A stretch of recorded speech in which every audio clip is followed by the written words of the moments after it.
once again, we back. This is with Just a Messengers podcast on Mo. I'm Mike. You know, Do Work Media Sundays with Just a Messenger Sundays.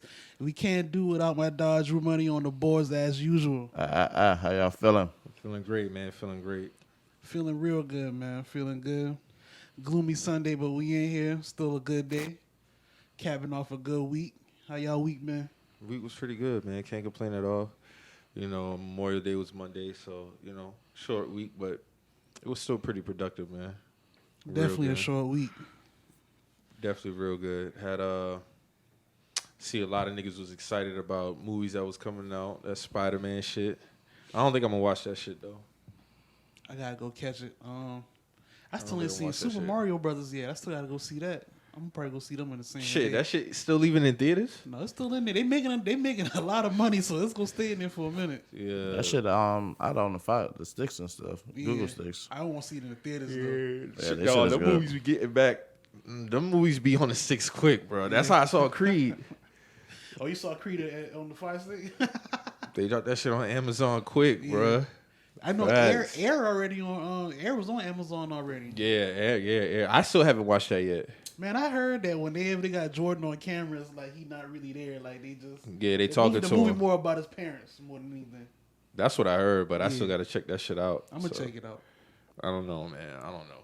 It's, we'll see though. But I mean, Teddy in that movie Yeah, for Snowfall. Chris Tucker in there too. Oh yeah, Chris Tucker is in that shit. They definitely in that shit, bro. So what y'all niggas did this week, man? Chilling, man. Just chilling, man. Getting shit together, man. I wanted to watch the finals, but by the time I got off, it was too late. I'm having to catch game 2 tonight. But we'll talk about that later when we get to sports. But yeah, that was really it. I mean, really nothing been going on this week, man. No, I feel you, man. It's been a nice regular week, man. I know this, man. My nephew is getting bigger every time I go see him, dog. I can't believe this man about to be 8 years old soon, dog. That shit is crazy. It just seemed like every 4 or 5 months he's just like getting bigger. Yeah, that's how it happened, bro. Them years be rolling, dog. 2015 he was born November, and now he's about to be 8 years old soon. That should be. I don't know what it is about that something about that 3 to 6 year old window where shit just kick out with kids, man. That should be wild. And that's what they learn everything in that little window right there. Well, not everything, but you get what I'm saying. Like They learn a lot. They Yeah. learning a lot. Soaking in a lot of game. Mm-hmm. You feel like you had a lot of memorable moments before the 3 year old window or after the 3 year old window?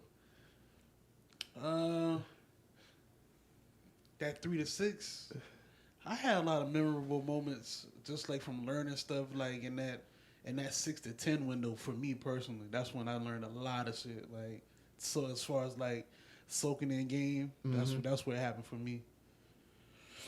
That 6 to 10, when you start really like knowing, like, hey, all right, this my uncle, this what he got going on, this my mom, you know what I'm saying? And then your uncle start telling you little things here and there, you know, shit like that. Still going outside with your friends and shit, like that's when I started like really peeping game about a lot of stuff. I feel you. What about with Milo? Man, Milo been soaking that game. Like, yeah, from three to now, she be 9 this year. So yeah. So you think like you pretty much had more memorable moments with her in that 3 to 6 year old window as well? Yo, yeah, for sure. 3 to 6 for sure, yeah. Cause I was with her almost every day around that time. When she stayed with her mom, like primarily now, but I was with her almost every day in that window. Mm-hmm. Yeah. That's what's up. That shit go by fast as fuck, bro. Yeah, dude. Cause how old should be this year? She'll be 9.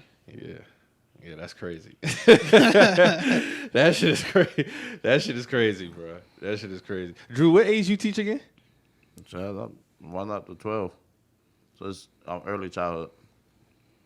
Oh, okay. So I got after school program. That's why we go up to 12, right before they turn teenagers and shit. But yeah, I see a lot, man, with them kids, man. Some people get it fast, some people get it slow, some people get it. I mean, it's really Intermediate. yeah. I mean, it's so many different type of children, bro. Yeah. You know what I'm saying? It's just you just be shocked sometimes, like. bro, what's going through your mind? Shit, That's all you can really say. Like, bro, like what? Like Sometimes when I call Drew, he'll have a moment. He be like, "Hey." Yeah, I be hearing it too.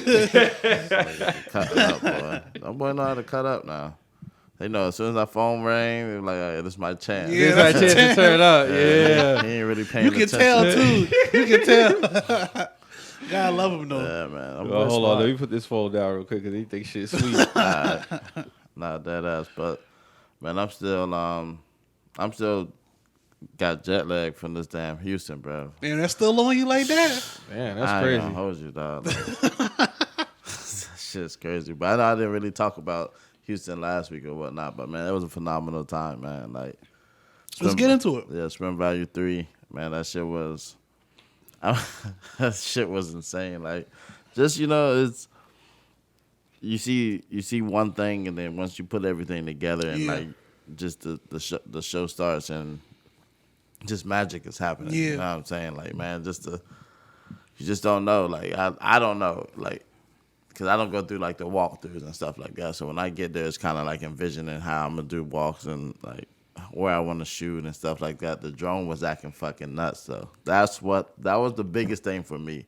So your drone was cutting up on you? Yeah, because I was basically, you're talking all the steel that's under, like, above you in this hotel and stuff. So, like, the signal just kept going in and out and shit like that. But I'm also, like, manning the cam, the Black Magic, and I'm flying the drone on top of that shit. So it's like, but also I can't leave the drone just sitting there because niggas got to get the shots. See what I'm saying? Like, and the drone would be in the way if I'm shooting across the pool. You know what I mean? You got a drone shot just sitting in the middle of the picture. So that had looked like an indoor pool. It was like both. Yeah, and there was an indoor pool also. So they had it to where like the runway was on the pool, basically? Yeah, so you came in. You walk around. Yeah, you walk. So it was like you walked in, you pose in the middle, like in between the bars. Yeah. Like to walk into the pool. And then they walked down the pool and then walked outside to the patio. And then, boom, you had the whole photography pit in there, too. So it was two pits going on, essentially. You had a videographer and photography. Right. And then outside was just the same thing, but it's the outside setting. But, man, that shit was dope, man. Just how everything turned out. The lighting of the pictures, like, it's very dark, but it just gives you the straight shots of the models, man. That shit was dope, bro. Yeah. Like, big up the team, man. Big up the whole BBS family, man. That shit was just dope. Like, dope experience. But Miami's up next.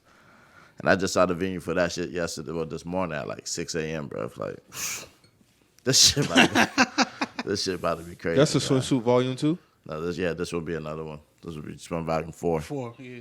Mm-hmm. Man, that's just nuts, bro. Nuts. How many shows was it? How many walks or shows? Well, it was just one show, and it was 4 walks, 4 designers that. So it was what, Friday, Saturday? That was Saturday night.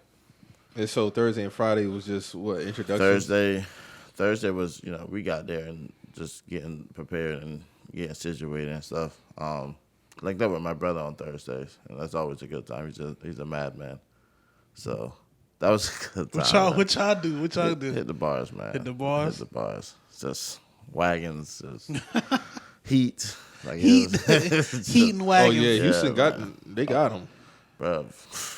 Houston and Dallas? Houston and Dallas got him, bro. Hey, man, I'm telling you, I love black women, bro. Yeah, facts. Facts. I just love black women, man. Like, it's just nothing like it, boy. It's just so many. Houston is really like the pinnacle, bro. They're the pinnacle. They might got the baddest black women on this earth, bro. For sure. I mean, it's one of them. I think there's beautiful they black top women 2 everywhere. They gotta be top 2, bro. But you're gonna go crazy in there if you've never like if a nigga just ain't never been outside, bro. Yeah. Like, he's gonna be like, all right, dog, calm down. Left, right, up, down. Calm down. Everywhere you turn, I know it was a bad one, I'm bro. trying to tell you, dog. Like, for real. Like, shh. But Shout out to the beautiful women in yeah, Houston. man, beautiful time. Linked up with a homie I haven't seen in like 13 years and stuff. So it was good to see her and shit. Then the food was great. I mean, just everything you think. But it's a lot of tacos though. We'll say that. Like, it's a lot of taco spots, and I was in heaven, bro. Like, there was this place called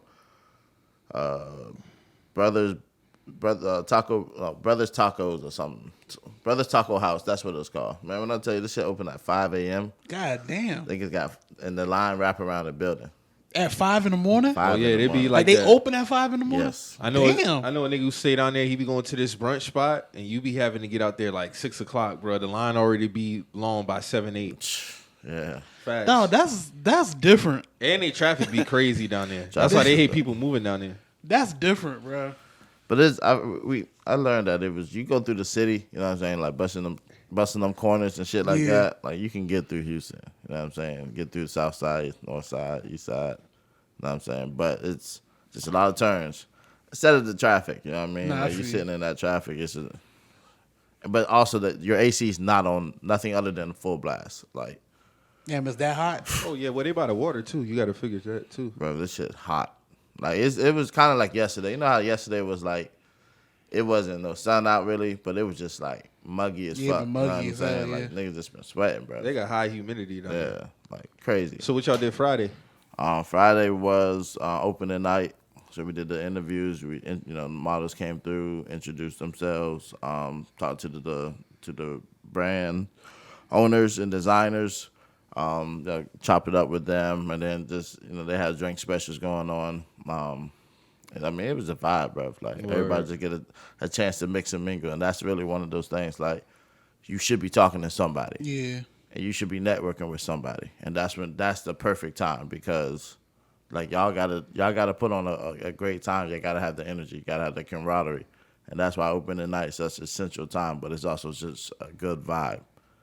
So, trying to tell y'all, man, y'all really looking brands tap in, models looking for models, runway models, any kind of models, bro. I mean, if you got a passion or thinking about getting into it, this is a good chance. You know what I'm saying? Working with great brands also. Yeah, how many different designers was out there? It was 4. Okay. Yeah, for this one. But Miami's going to be lit. It's going to be, I'm not sure what the total number is yet because registrations are still open. So, but man, it was a good time. And when that's supposed to be? That's July 7th through the 10th. Yeah. So that's That's coming that up weekend. Oh, that's the first weekend of July. Okay. for a second weekend. So that's going to be a lit time, man. Definitely going to be back out there. It's just going to be lit. But other than that, man, week has been good. Still working on content and just getting stuff out. Me and Mo's going to finish up Couture today.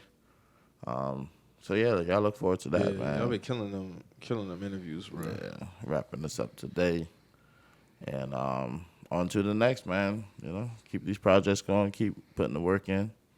Yes, sir. Yes, sir, man. And, man, a lot of shit coming, man. We just working, putting that work in, like Drew said, man. You definitely, because how many interviews y'all knocked out there? Man, we did, at least 10 in it? Like, at least 10. Yeah. 10 We're plus. going to drop the rest this week, and then we're going to do, a recap with Lydell, with Illadell. Oh, okay. Because I didn't get to interview him out there, so I'm just going to basically do his interview. We just going to recap everything. Shit, that's what's up, bro. That shit to get, especially to get him, because he was the main DJ out there, wasn't he? He was out there all day. Mm-hmm. All day. Lydell put in a lot of work that day because he basically. I remember you told me that. Yeah, He manned everybody sets. And then he had his own he did a blog era set before Currency came out. Mm-hmm. So he held down the stage for almost an hour and a half before Currency even came out. Yeah. On top of doing everybody else set. So Yeah, he did everyone but Sunrays. I think. yes, Scrib did this. Sunray. Yeah. Shouts out to her too. She had a good set out there. Everybody, man. Yeah, Sunray had them boys moved in there, boy. Better, I know somebody been trying to chop something when she was singing, boy. I ain't gonna lie. Boy, she got one of them voices, man. Like, boy, I'm trying to chop something. Word. Something in ya. For real. Yeah, so you better grab something, get something close to you. You know what I'm saying? Hold hands or something. You know what I'm saying? That's what it's about, though. We need more of that, man. Facts. Niggas just be standing around and shit, man. Just in the way. Move, nigga. Move around. Do something, bro. Y'all hear these beautiful women on stage singing and y'all just be standing around and shit, man. Looking at each other, bro. It might be the time, man. You never know. It just depends, I guess. I don't know on the move. And what time did she perform? Shit, Later in the evening. It was late in the evening, yeah. Yeah. So the sun 'Cause it already was her. So the went down. summon already been down. Yeah. Yeah. She performed before Crucial, and Crucial was right before they brought Currency out. So yeah. Oh yeah, I remember because you said Crucial actually was the one before Currency. Yeah. And then, after that was right before Dell set. I don't know. Dell killed that shit. Niggas might be hesitant, man. You never know. Yeah, that too. Because yeah, you're right. Because it be think pieces about that too. You know what I'm saying? So Man, we was in a confined space, safe space, yeah, like big blowing. yeah. You know what I'm saying? It was a vibe. You in just there, gotta bro. you gotta watch how you approach certain women. That's all. I get it, bro, but it was a vibe. That's Yeah, it all was I'm a vibe. saying. It was a Yeah. vibe though. It was a vibe for sure. That's saying Mo doing interviews, getting kisses on the cheeks like this. Nigga, this is the vibe, nigga. This is the vibe. That's all I'm saying. Man, Nigga, your face been priceless, bro. I didn't know what was going on. I was like, what? Boy, that shit was funny, boy. Yeah, and then I see I had an interview with dude who had the vendor out there. What was it? Was it D and G? Oh, Dope and Rich, Yeah, Lucci. Dope and Rich, yeah. Yeah, shouts out Lucci, man. Dope and Red brand. He had like a little pop up arcade out there. He did it at the last Couture too. Oh, That's what he what's just up. called Dope and Red Lounge. That's what's up. So yeah, I ain't never heard of a pop up arcade neither. that shit fire. He That had shit he had all the right games in there too. Yeah, He for had real. air hockey, Mortal Kombat, Killer Instinct. Like nigga had some shit in there. Gallagher, all kind Damn. of shit. Yeah, he had some shit in there. Yeah, that's some shit right there. Yeah. That's all you really need. Air hockey, Mortal Kombat, and a little shooter game. That's all you really need. But he had some shit in there. Shout out to Dope and Rare. Yeah, man. That shit was a good vibe, man. Like, that shit. And then they had a little CBD company out there and shit. The niggas been smacking them damn, like, cookies and fucking. Word? Hell yeah. I'm like, bro, y'all niggas tripping, dog. Like, y'all eating a whole Rice Krispie out here? Like, y'all not making the currency. Because currency ain't gone on until, like, Currency come up to like 9:30, 9:30, 10 o'clock. Yeah, you know what I'm saying? Niggas in this heat, eating this damn edible, drinking this liquor. Niggas is trying to black out. Come on now. God damn, bro. Niggas trying to black out. I didn't know niggas was hitting the edibles like that, but y'all Nah. salute. 'cause- Moving around, man. Yeah. Just peeping shit, bro. Like, niggas been zoned out, bro. I'm like, bro, get your mans out of here, dog. Like, That's wild. yeah, but niggas, but, they came zooted for currency, man. Currency's one of those rappers and shit that you want to smoke and listen to his music. You know what I'm saying? That's what a lot of them say. Yeah, they be like, I just get high, put on some currency. It's a vibe, bro. That's why that fucking video was just so simple to put together. Yeah. So I was like, where that shit everything was just riding, bro. Like the crowd was riding. You with shot it. that with the drone? I had drawn in the Black Magic with that. Oh, okay. I still got some you footage got together. some great drone footage. We had to help Drew out, man. Drew was like, yo, I need this camera, I need that camera. Yeah, I was manning 2 cameras at once, man. That shit was a good time. Push myself to a different level, man. You know, Dog been that's dumbing down. Dog been dumbing down. Yeah. That's what it's opportunities, man. Because, this footage can be used forever. For Oh sure. yeah, the footage is definitely forever, man. Yeah, man. That shit can't go nowhere. That's always documented. You know, it's so crazy because Stan hit me up Wednesday, and he was telling me his computer had got clean. He can't get his computer back until like Saturday or Friday or Saturday. And I was thinking about it because I remember he was telling me like I had just seen a reel actually talking about like how like life of a video director and shit. You got to clear out your computer and shit. And I was just thinking about it, I was like, yeah, that's probably a lot of fucking memory on that damn computer, bro. Because for you sure. know when you start to build it up, that shit can slow down the performance and shit like that. So that's why them drives come in handy. That's what them drives. You just gotta pay for them, man. That's just it. Yeah, you you gotta gotta have pay them. for them drives. That's just it. It's a necessary. It's a necessary. Yeah, I mean, you talking those drives around like 150 or some shit like that. I can't remember how much I paid for that one. It was in the hundreds though. Yeah, that's one of those things you just gotta put everything. Don't put nothing on your computer. Everything should go on a hard drive. You know what I mean? Like that's just to save these shit, man, because they're expensive computers. You know That's what I'm saying. So once you do what you gotta do and edit, put that shit back on the drive, bro, and then delete it off your computer. That's how I look at it. Because when that shit get built up on your computer, that shit get and they had the little thing because it started glitching and shit like that. That reel was hilarious. I meant to send you that shit. Yeah, them fucking and them spywares and adding all them up, that shit take up a lot of space too. Yeah, You the know what I'm saying? spyware. You gotta have the virus protection on that shit. And so that's really one of the biggest things you should have on your computer. You know what I mean? So that shit can just function correctly.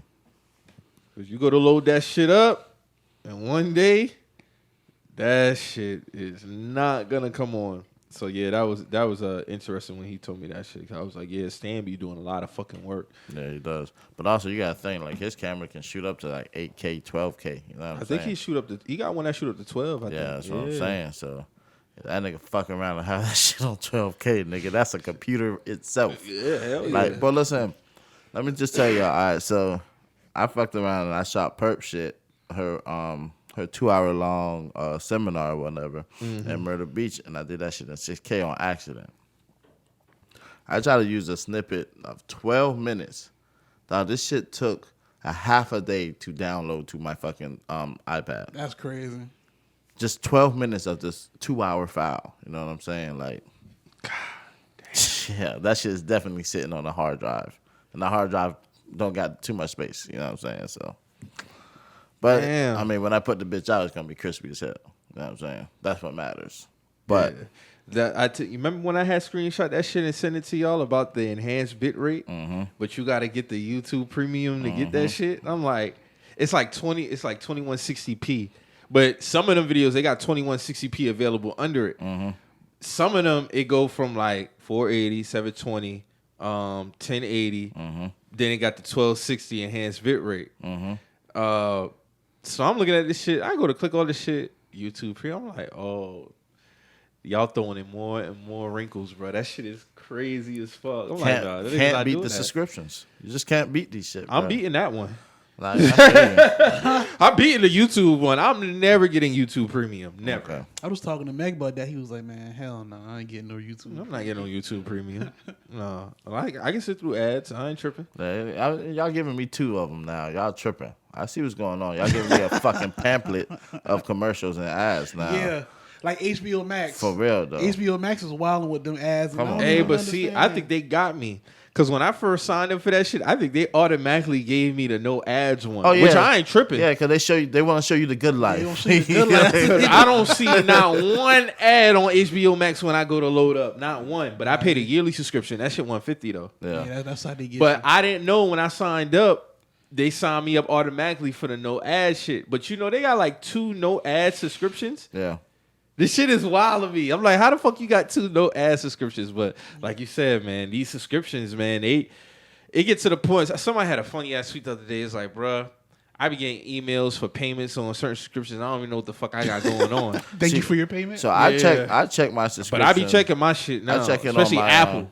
Yeah, Apple will facts. get you 100%. because I seen $11.99 one. I said, hold on, let me go check this receipt. Oh, Apple Music. All right. And Because I be like, you got the damn. one for the cloud too. Yeah, I pay for the cloud. That's what I pay. So I got the only one subscription that I pay for. And they got all your subscriptions under the shit at the top when you go Yeah. to the settings.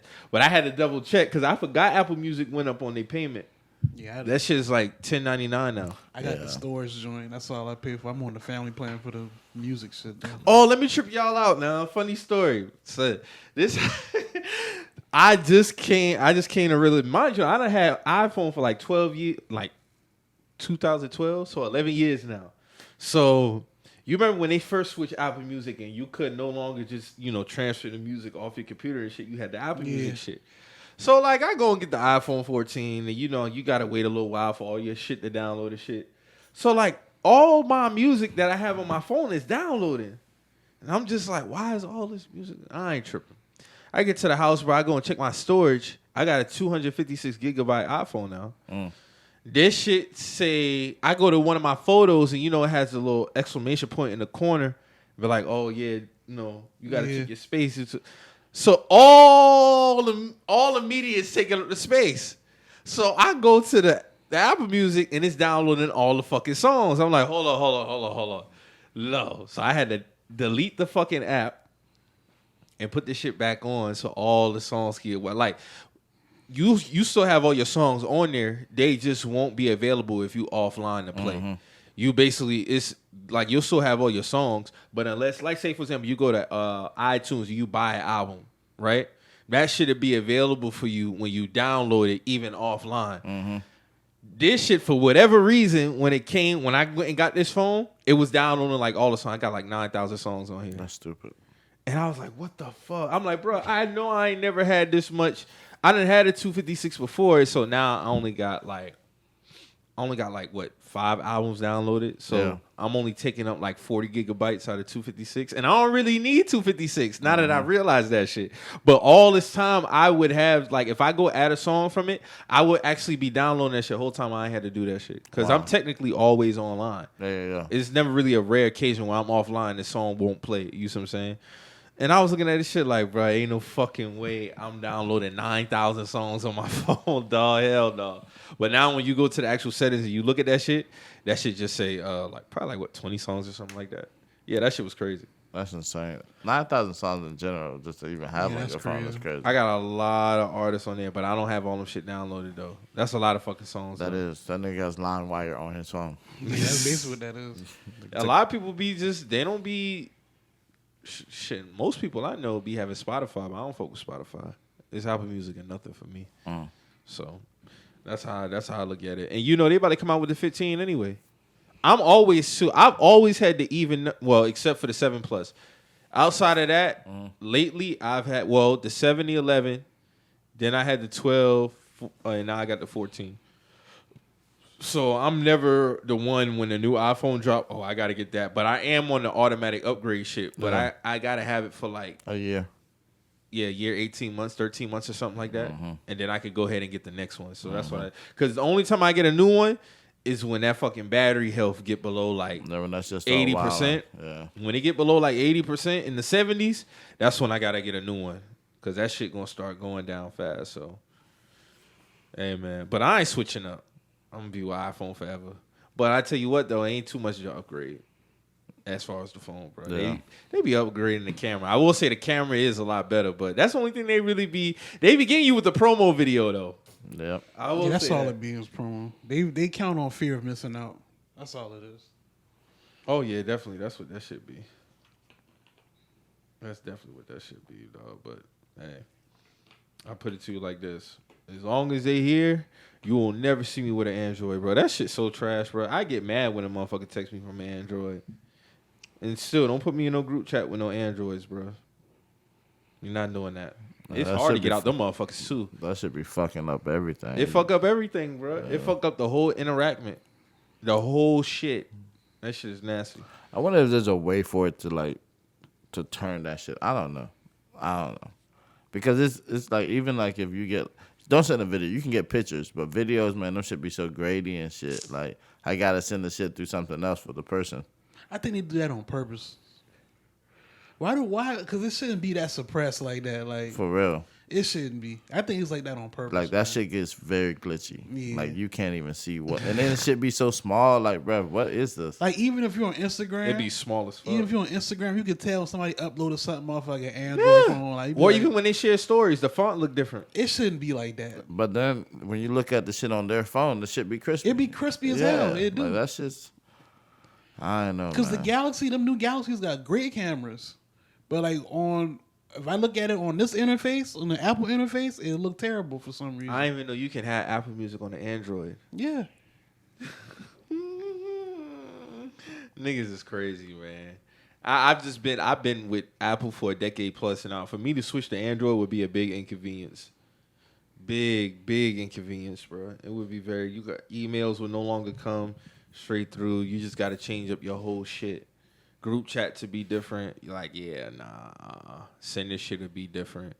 The whole 9, bro. I ain't fucking with that. So let's get into this shit, man. I'm gonna start off with this story, man. It's a wild story that actually happened out throughout the week. So Travis Rudolph, former receiver, actually used to play for my favorite team, Florida State. He's on trial for murder for killing one of his ex's brothers. So apparently, what happened was, as you can see, if y'all seen the Ring camera footage, Travis and his ex-girlfriend was having an argument. She was beating on him. Probably like 30 minutes to an hour later, 4 of her brothers pull up to this man's crib, knock on the door. Travis' brother actually goes answer the door, asks where Travis at. And, you know, fights ensues. It gets out into the front yard, into the street. Travis runs into the house, go get his AK, come back out, shoot off like 39 rounds. Because, you know, they essentially beating on his brother and they got guns and shit. So, firing off 39 rounds while they driving away. This is all in Florida, by the way. And one of the brothers ended up getting shot and then eventually got killed. So now he's on trial for murder, and I've been watching this case play out, and it is very disturbing to see how this woman has been talking on the stand. I'm speaking about the ex-girlfriend as regards to what transpired, why she did what she did, and just very nasty, man. I hope Travis beats this case, but you know in Florida they got different laws. I can understand why he got arrested for murder based off of, you know, he was shooting while they was driving off. They wasn't in his house when he was shooting. So he also recovered a gun from one of them on the scene too. Yeah, they all had guns. They tried to throw the gun in the bush, which leads me to believe, like, if you wasn't doing nothing, why'd you throw the gun in the bush? First of all, men are not pulling up to another man's house with no guns to just have a conversation. Yeah. That's one. If you come in to have a conversation, you come in unarmed or whatever the case may be. So essentially, I look at that as, what if that man would have died? Like, that's conspiracy to murder right there. Mm-hmm. And that's first degree murder. And he got the text messages. She was lying in the text, like, he talking about he beat her and all. He hit her or some shit like that. Lying like a motherfucker. And it was in the text message saying he gonna die tonight or some shit like that. Like, she basically put out a hit. That's essentially putting out a hit. So I don't see how she hasn't been charged in this. You could definitely hit her with attempted, I believe, or at least conspiracy. Because if he would have got killed, that's one. You know what I'm saying? That's premeditated murder, my nigga. Like, you left, you thought about some shit, you sent out a hit. They went over there and shit could have went left, bro. So I don't know, man. I really hope. Once you left, you left. Like, you know what I'm saying? Yeah, anything after that is premeditated. That's not no caught up in the moment type shit. None of that. No, So I mean, it's unfortunate to see Travis go through this, man. Especially after looking at his account, his interview. I just hope that he can beat this case.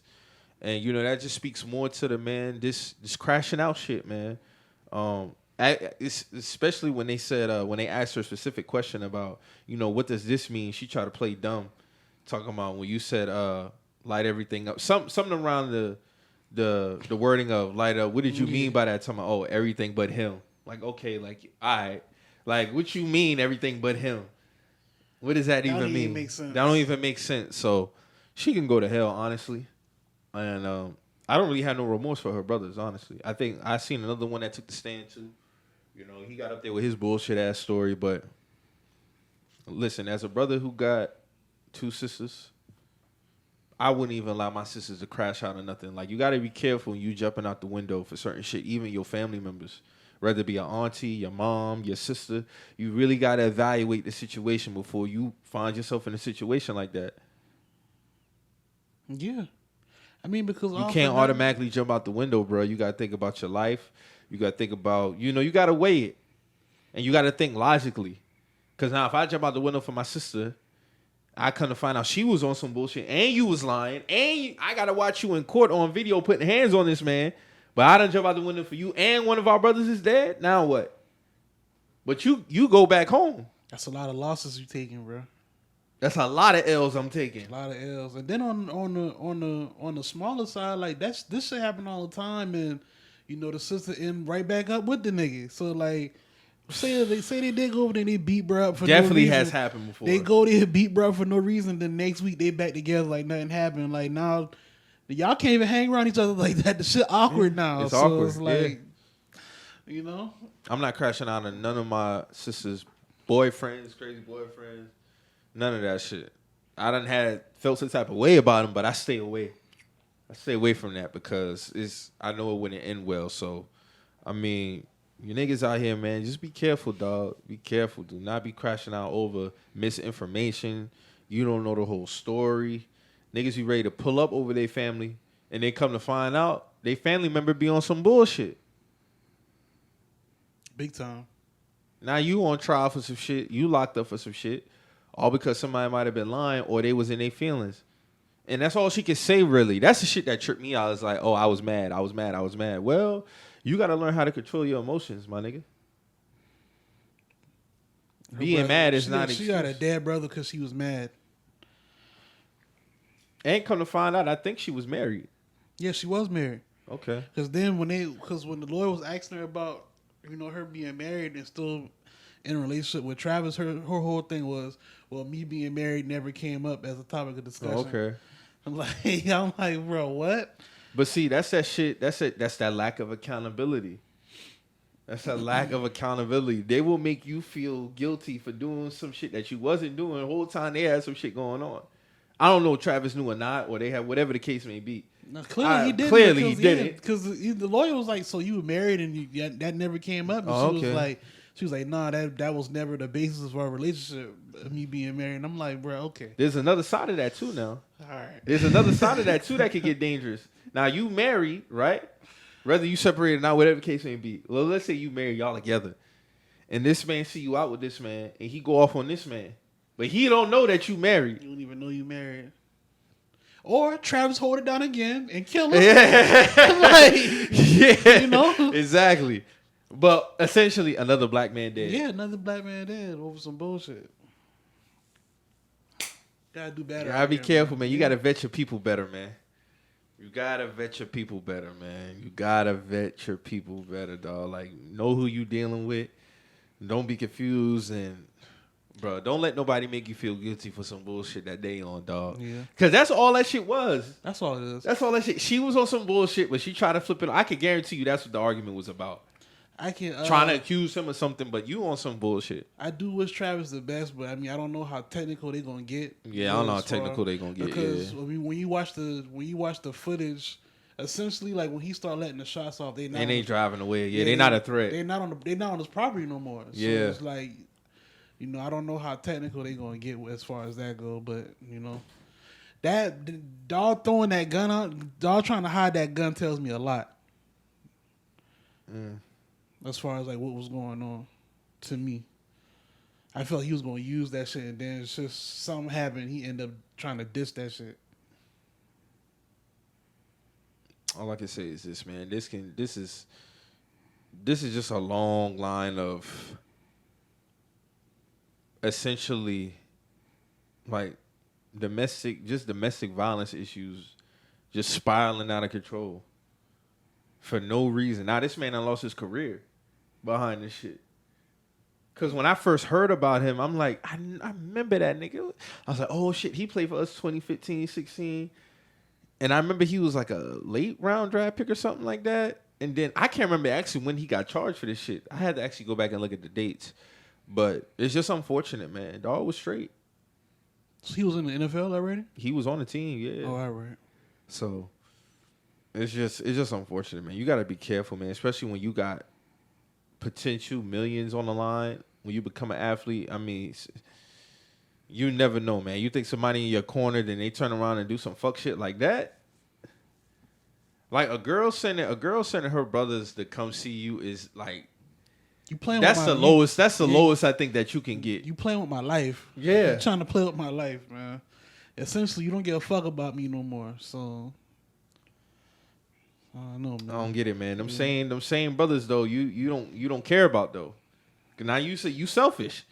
You saying your brother's up to possibly get killed. It's a lose-lose. It's a lose-lose. It's a lose-lose. So you gonna kill your boyfriend and then potentially have one of your brothers die. You killing two birds with one stone while you home chilling. Essentially, but see home. that go back to that video that was going viral on the TL. And I was trying to remember who had that on their skit. And that was Gang had on that when the girl Don't Call Me White Girl. She was on $1 Million Worth of Yeah, she was talking about, you girls talking about, oh, we be killing each other, but y'all don't never tell the side about when you have an argument with somebody on the block and then you calling your brothers and now these niggas beefing on summer and then somebody die behind it. But it's your fault though. A lot of shit happen like that. It'd be a simple argument, but because you feel disrespected, you want to overreact over some dumb shit. All you had to do was go calm down and let that shit die down. Yeah, that shit ain't about nothing. Now you got two blocks beefing with each other. Over what though? Over what? Over some Instagram likes. Over a DM or something. That's what it be. Oh, you DM that bitch again? Niggas got to do better with that shit, man. It seemed like some of these cases, man, the foundation of a lot of beefs be women, bro, and it shouldn't be that. It should not be that. But it continuously be a thing, bro. Whether it be a family member, sister, or, you know, a woman y'all sharing fucking and shit like that. Speaking of, because it's a perfect so again, I hope Travis Rudolph beat this shit like that. That's how that Meek Mill and DJ Drama shit happened. Drama saying ain't over a woman. I think he lying. You think he lying? 100%. Yeah, because he done been caught up in some shit before that was surrounding a woman. So What? The whole Drake Meek, all that shit started from a woman, bro. All of it. Well, at least Drama and Drake shit. That shit segue, you know, niggas throwing niggas' wives' name in the mix and all that other shit. Yeah. That was Drake was throwing niggas' wives. What reason would Drama have to just speaking of that shit, because that was 8 years ago. What reason would he even have to tell Meek about any of those tracks? Because he had reference track shit? Yeah, he had no reason to insert none of those tracks into that shit. I always think when these niggas, this is just me because I don't know. I think when these rap niggas be having beef, a lot of that shit be stemming from a woman. Now, I could be wrong. Meek could be lying, but it's not far-fetched for me to believe that Meek Mill and Drama got beef because of some hoes. I mean, he told him that well in the chat that Meek leaked. He basically was like, "Yo, you fuck up my Tiny Desk performance." That's what he said. He said, I don't know why Drama put him in a group chat though. That's stupid. He said it ain't about a female. He told him that. He said besides all of the shit you do, you fuck up my Tiny. Oh no. Meek is making a trail. So remember, Meek went back because remember he said he always be kind of like throwing little slick shots at me. Because remember when they asked him about the whole. Because you know where this shit stemmed from, right? Come from that interview. Okay, so think about when they asked him about the, you know, dreams and nightmares. My thing is, why that affect Meek like that, though? I'm saying from his vantage point, it's petty, it's stupid. What I'm saying is, if you know, we know, right? Let's say, for example, like, a nigga can always look at something and feel like, you know, dog feels some type of way about me based off of how he react or how he talk. Mm-hmm. Problem is with you and Dog, where you had text me that one morning about the tweet and shit, right? Mm-hmm. All right. So from Meek vantage point, he can be like, bruh, like, all right, you said I Want to Rock is better than Dreams and Nightmares. It's pretty much a consensus that Dreams and Nightmares is the anthem, right? Mm-hmm. So then I hear you talking about this shit. And it could have been other things that he might have seen and pick up on. And they both from Philly now. Yeah, because bro asked him who would he consider like the whole of this generation. All right. Now, that one I can't really... Yeah, that's what I'm saying. I don't really put too much in it. But for me, it could just be a buildup of things. He could be like, all right, bro, like, what's up? And you know, in the rap world, in that industry, people talk. Yeah. Women talk, everybody. And we all know a lot of them niggas is sharing women. This is just my theory. Again, please don't hold my shit to the... I don't know. I'm just thinking based off some man shit. Like, just based off experience. One could assume that Meek might have been feeling some type of way. It's like, man, this nigga, like, bro, let that shit go, man. Like, you know. But he was asked. It ain't like he was like harping on this shit. Brothers asked him like, who he said, who you think is the whole of this generation, Meek or okay, Drake? so all right, so playing devil's advocate. All right. If me and Drama are not cool, and you asking me to do a Tiny Desk performance, and I already told you that. You know, this ain't really... How can I fuck up your... I would... It's no different when Joe said about DJ Envy. And he picked up on something very... I didn't really think about it until he actually stopped the recording. He said, he's like... When DJ Envy said, yeah, me and Joe don't talk. So when you say me and some... It's a difference between haven't talked and don't talk. Mm-hmm. When you say we don't talk, that's like a definite thing.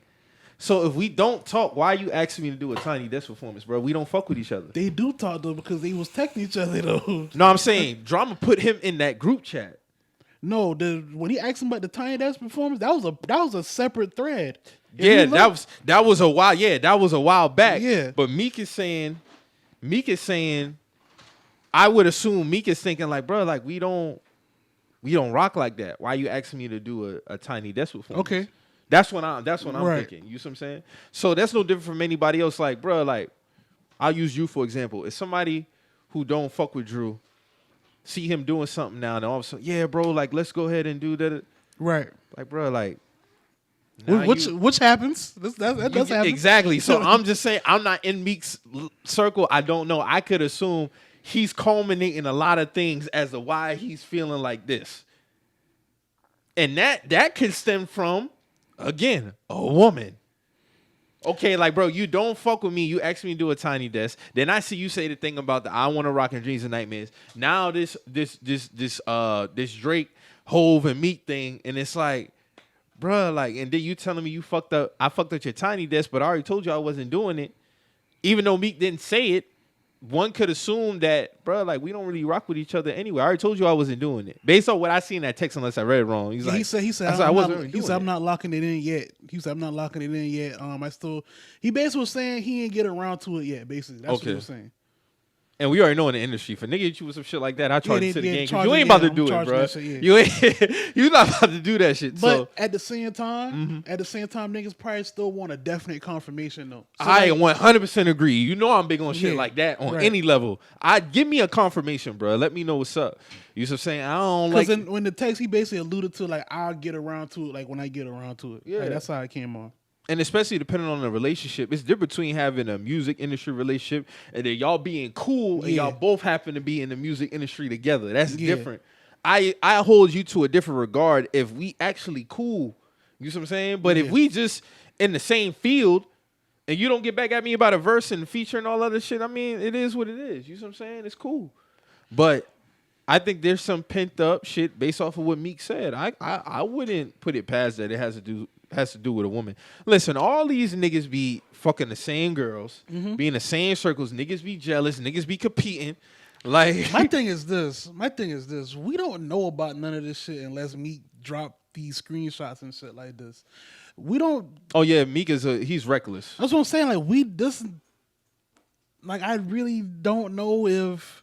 I'm not saying he should have put that shit out there now. I'm just saying it's here now, and I'm evaluating. I know. Yeah. I'm just saying, like, I don't know, like, what, because when I read those messages, it's like, I mean, I can only take, because at the time, if it's in a group chat and I'm guessing I don't know who else. It was like 4 other people in that group chat. I don't know who else in that chat, so I don't know the significance of the people in there. So when I'm reading it, I'm thinking it's like a personal, like, niggas know each other type shit. So if Drama was in that chat with some people and they all know each other in the chat, like, I'm pretty sure bro would have been like, yeah, because you know such and such, if that was the real situation, if it was a woman. But if he's saying it's a tiny desk, then that's what I got to go off face value. Like, that's all I can really do. But I mean, at the end of the day, people do know if it's something. But it's some built up shit. Cause I'm gonna read DJ Drama text message. He said, "Shit ain't got nothing to do with no bitches. To be honest, I don't even speak on all the real sucker shit you be doing. That's the crazy part. You just did it to me again for the Tiny Desk podcast. Fuck my whole roll up out. It wasn't even man enough to just tell me no. I could agree with Drama on that. That's what I'm saying. So ain't no telling how this shit can be. What could be going on in terms of how this shit is coming out and what they got built up, but I can see it being over a woman. Cause you gotta think, even if we go back to the whole reference track shit, right? All right. Essentially, like, cause if we still going off of Drama giving that information to Meek, right? Why the only person that got thrown under the bus was Quentin Miller? Quentin Miller didn't have nothing to do with nothing. No, because Meek said the ghostwriter told me. When the moment he said that, he was inserted. Right. You got to remember, the ghostwriter told me. Everybody knew who the ghostwriter was at that moment. Because everybody was trying to figure out who the fuck he talking about. But Buddy was just there doing, because Buddy had an affiliation. But I'm saying that's why he got inserted, because Meek said the ghostwriter. Had Meek said, I just got these reference tracks from Drama, we would never know about Quentin Miller. We would have never known about him. That's how he got caught up in that shit. I think we would have known about him regardless, because if you listen to it, somebody would be like, well, who is this doing it? And then he would have been inserted either way. Oh, no, I don't think he would have been inserted had Meek not said he told me. Because you hear people rap over other shit all the time. It just sound better by somebody else. So if it would have came out that he did the reference track, niggas would be like, oh shit, well, who's this nigga? This nigga dope. Or whatever the case, however somebody would have felt. But the moment Meek said he told me about it, that's why people looked at Quentin the way that he did. And Quentin said, of course, no, I didn't tell him about it. But all in all, though, that's why Drake is looking at Drama a certain way. Drake is looking at Meek a certain way. Drake is looking at Quentin Miller a certain way. Everybody's looking at somebody for whatever particular reason. I think Meek felt some type of way about Drake over some Nicki shit. Yeah. You not telling me that's over some verse, my nigga. I mean, but that's essentially what the narrative was like. Not just Drake, but a lot of people kind of feeling a way towards Meek because he bagged Nicki. Mm-hmm. That's what the narrative was. I mean, we not in these circles, but I mean that's what really how it was coming out. Meek spiraled out of control with that whole shit because I remember the day that he said that shit. Meek said he was fucking around with them pain pills heavy around. Because I remember the interview when he did it, and then the niggas is like, "Oh, don't compare me to that nigga. He don't write his own rhymes." Mm-hmm. Boom. Mm-hmm. Boom. That's why he ain't been promoting my own. Da, da, da, da. If I would have known that, I wouldn't have put the verse on my. I'm like, oh shit. And then everybody trying to figure out where the fuck this shit stem from. So for Drama and Meek in this situation. Oh, it's definitely over a woman. Because you gotta think Drama and Meek was cool. They did Flamers and shit together. Didn't he do what tape was that had Dreams and Nightmares on it? Didn't he do that tape? That had House Party and all that on there?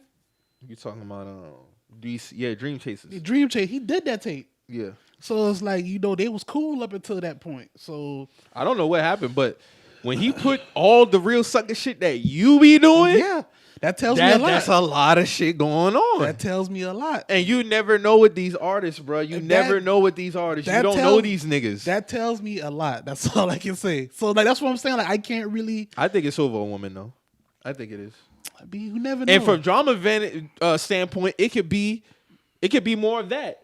Or well, he didn't do this verse, or well, he's supposed to do this performance, or this was supposed to happen, this didn't happen, and all this other shit. And I'm just looking at it like, well, I don't know, man. You never know at the end of the day, bro. Like you never know what these niggas like. This shit just be. And I see it. I see it turning into who do more charity for Philly and all that other shit. And I'm just like, all right, bro. Like now we just reaching at anything now. This is not how I expected my Memorial Day to go. Like, leave it up to Meek though. Meek gonna roll out some tweets. His punctuation gonna be off. His wording gonna be funny. But he be dead serious. That's what make it funny. He don't be playing. Nah, he tweeted because the nigga tweeted him like, bro, why when every time you go on a rant, you fucking up a lot of words. This nigga make a gif of himself getting a massage. Talking about, I'm actually getting massage right now. This shit lit. I'm still figuring it out. And yeah. I'm like, remember when Meek said they took my password? You remember that shit? Meek is an elite tweeter, bro. From a funny standpoint, how they take he's your a funny ass tweeter, bro. How they take your password, nigga? Meek is hilarious, bro. But we'll never know who the woman is. That's the thing. In most of these cases, we never know who the woman. Think about it. No, we found out who it was when it was the Drake and Drama shit, though. Remember? No, we didn't. Yes, we did. Who was the woman behind that? It was the light skinned chick. I can't remember her name, but I have to show you later. But we found out who it was. We found out about name drops because we found out who the exact woman was. I remember we was looking at her IG before. We found out who that was. Well, I remember she worked in the industry too. I remember when he name dropped his wife on the record. I remember that shit. The other Summer Walker, not the Summer Walker we know, the other Summer Walker. And then we never found out the woman who told 40 about Drake's situation. Who told Push about 40? No, she didn't tell Push. She told. Well, no, yeah, she did tell Push. Yeah, but the information had came from 40. Yeah, because he told her talking to her side chick, but she didn't know. Was she like Pusha said? She didn't know that she was hurting nobody. She was just having a regular conversation, sharing women around these circles. We never found out who that woman was, and I'm not saying we should know. Push not gonna even. You see what I'm saying? Yeah. I'm not saying we should know, but at a lot of these beefs, it always stemmed from a woman, bruh. Mm-hmm. Always, and sometimes unwarranted. It could just be two niggas is being petty over a woman. She not even talking. They could just be mad because they found out both of them is fucking them. Oh, you fucking this nigga. And as soon as one of them niggas say, oh, you fucking this nigga, it's a problem. And then they start competing. But when is it never a problem? It's always a problem. It shouldn't be it might be a little problem, but it's always going to be a problem. It shouldn't be a problem, though. That's the thing. It should not. To us, of course. We don't think... I tell you like straight up, bro. Niggas be on but it be niggas who be on that type time. Yeah, though. Like they be willing to fight over women. I tell you straight up, bro. I'm if fighting you ever over feel no you need to fight me over a woman, that's your woman, bro. Facts. That ain't my woman no more. That's your woman. Niggas take pride in that. Niggas take pride in that though. I'm not a prideful pussy fighter. Mm-mm.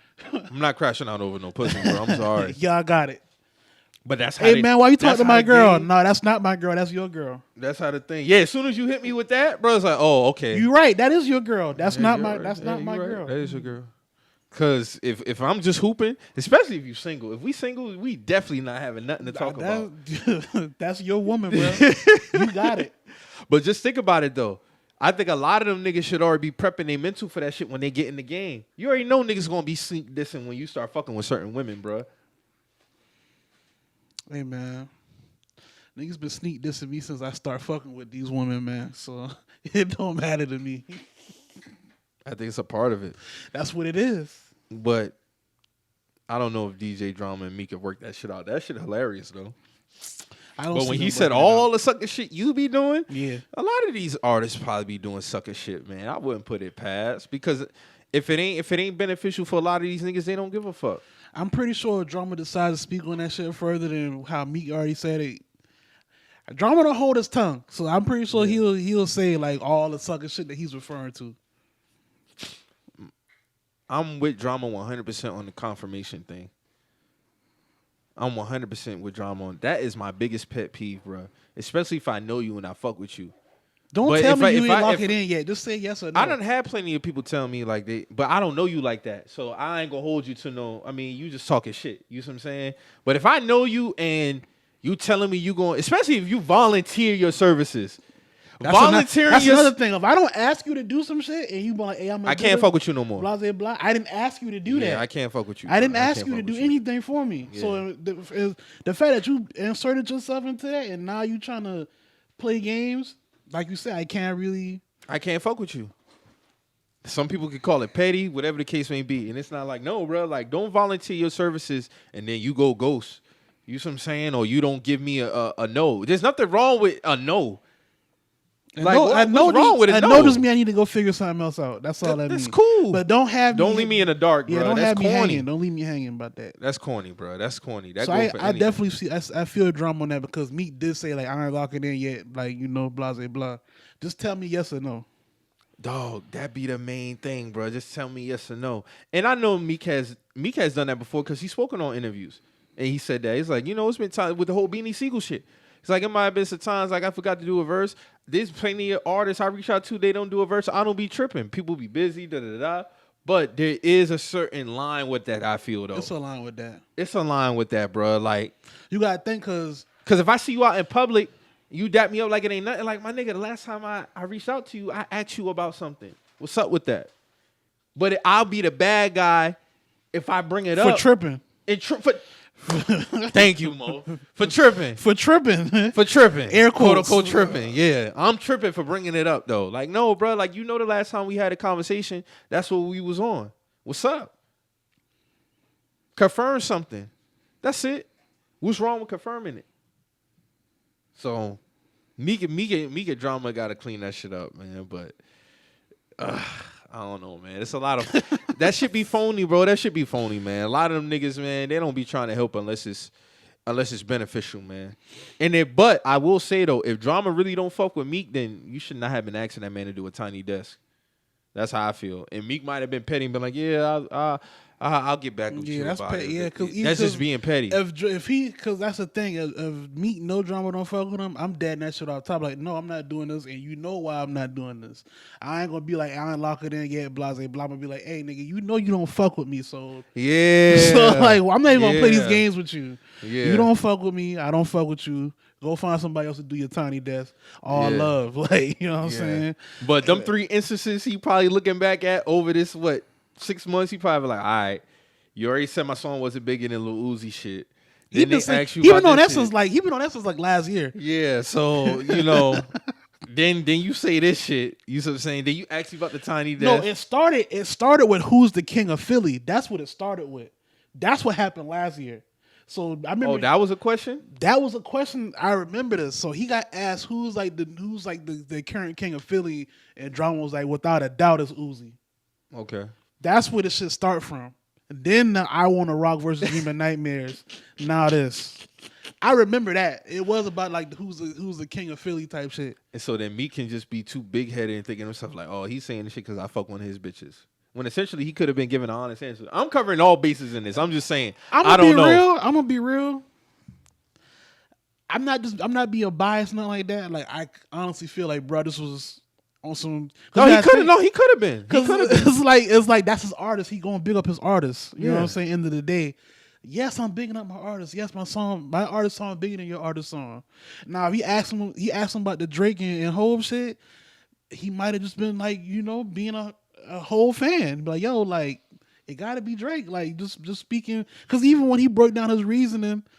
I might not agree with his. Well, that has always been a comparison, though, and niggas know that. Mm-hmm. That has pretty much been probably even in our circles, probably not amongst the industry, but everybody has been doing the comparison shit. Everybody been like, oh yeah, Drake is kind of like the Hov of this era. You see what I'm saying? That's what I'm saying. Such is the thing. For that to be something that throw him off the ledge, it's like, all right. Yeah, because that's not something we haven't heard of before. You see what I'm saying? Like that has been a conversation. Then his whole thing. Is if somebody asks him about DJ Drama versus DJ Khaled, he not even gonna speak on it because he don't fuck with Drama. Mm-hmm. Yeah. Because plus he say I made millions with Khaled. I wouldn't even speak on it, even though blah blah blah. And I'm like, I mean, that's how you would handle it. But it's like, all right. At the end of the day, an opinion is an opinion. You dig? I don't think Khaled should feel a way if he was to say, "Hey, I feel like Drama's the better DJ." Mm-hmm. I don't think it should be a thing. But I don't know how these niggas get in these circles. You know what I'm saying? Exactly. You never know how these niggas get in these circles. So it's like, it is what it is. I don't know, man.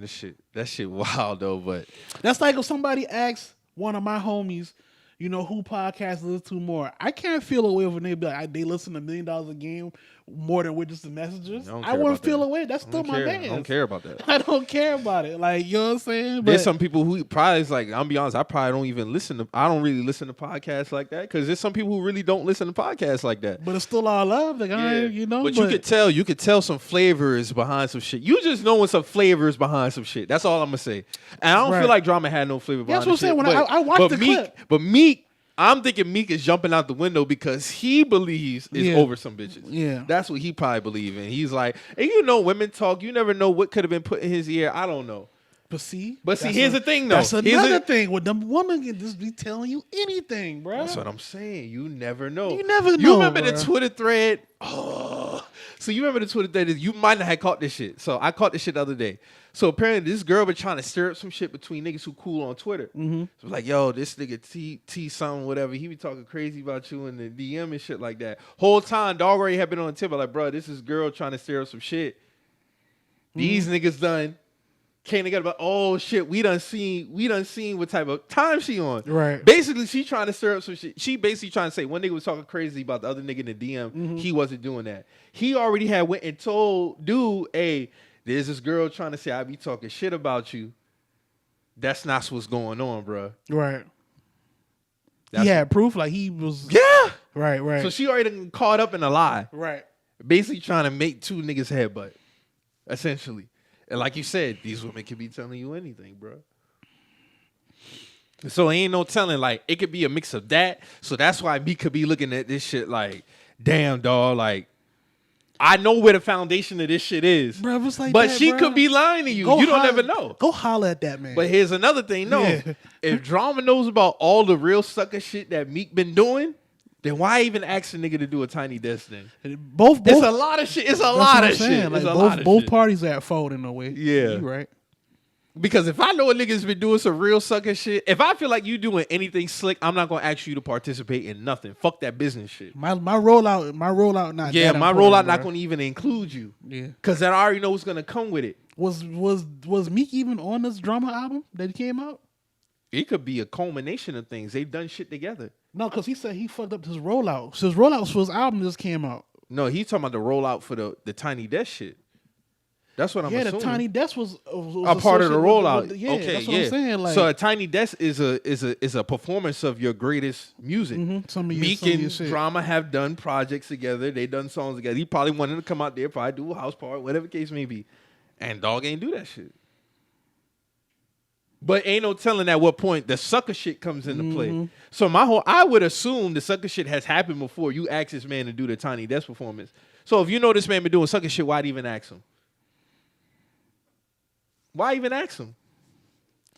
Yeah, These niggas be funny in this industry, you bro. gonna make me go back and research these niggas' whole timeline. I gotta go back and rewatch the drama interview with Rory and Mal. I gotta go back and watch. Pick up on certain shit. Just go back and pick up on certain. Like shit. I said that, like even when Button and Rory and Maul and them fell out, and I went back and watched it because the episodes were bad leading up to that rollout. Mm-hmm. I'd say it was bad more between Rory and Joe as far as their chemistry. Yeah. But when I actually went back, Maul has been chilling. He was chilling. Yeah, Maul was so chilling. when I go back and I look at, I was like, oh, okay, I pick up on that wording right there. Mm-hmm. I pick up on that reaction right there. But at the time, I ain't thinking nothing of it. Mm-hmm. But I can see the body language, and you pick up on certain shit like. Rory was not himself no more. He man. was not He was not himself after no that more. shit no more, bro. It was visible with Rory. Maul just himself just chilling like how he always do. was chilling though. Um, Speaking of Right. the whole DJ Academics and Rory shit, Mm-hmm. them niggas done had pent up aggression for years now. Years. yeah, And that shit need to just go ahead and get to a stop, bro. Rory don't talk about this man though. He really don't talk about. That was some spice in that interview though. Dog alley-ooped him though. He alley-ooped. Yeah. The interviewer alley-ooped that shit. He knew what he was. When niggas say, "Oh, I'm glad he was," I'm glad he came out that safe though. Mm-hmm. I can understand why Academics is like, all right, you want to play? That's the. You want to all play? now, All right. I'll give you that. But I just don't. Outside of that, he don't talk about him on the pod. No, but I can see why Academics is that because Rory done pull up to that man's house before. He pulled up to that man's house, left a little note in his mailbox. You know, that shit didn't happen before. So when he has a real home invasion, and then you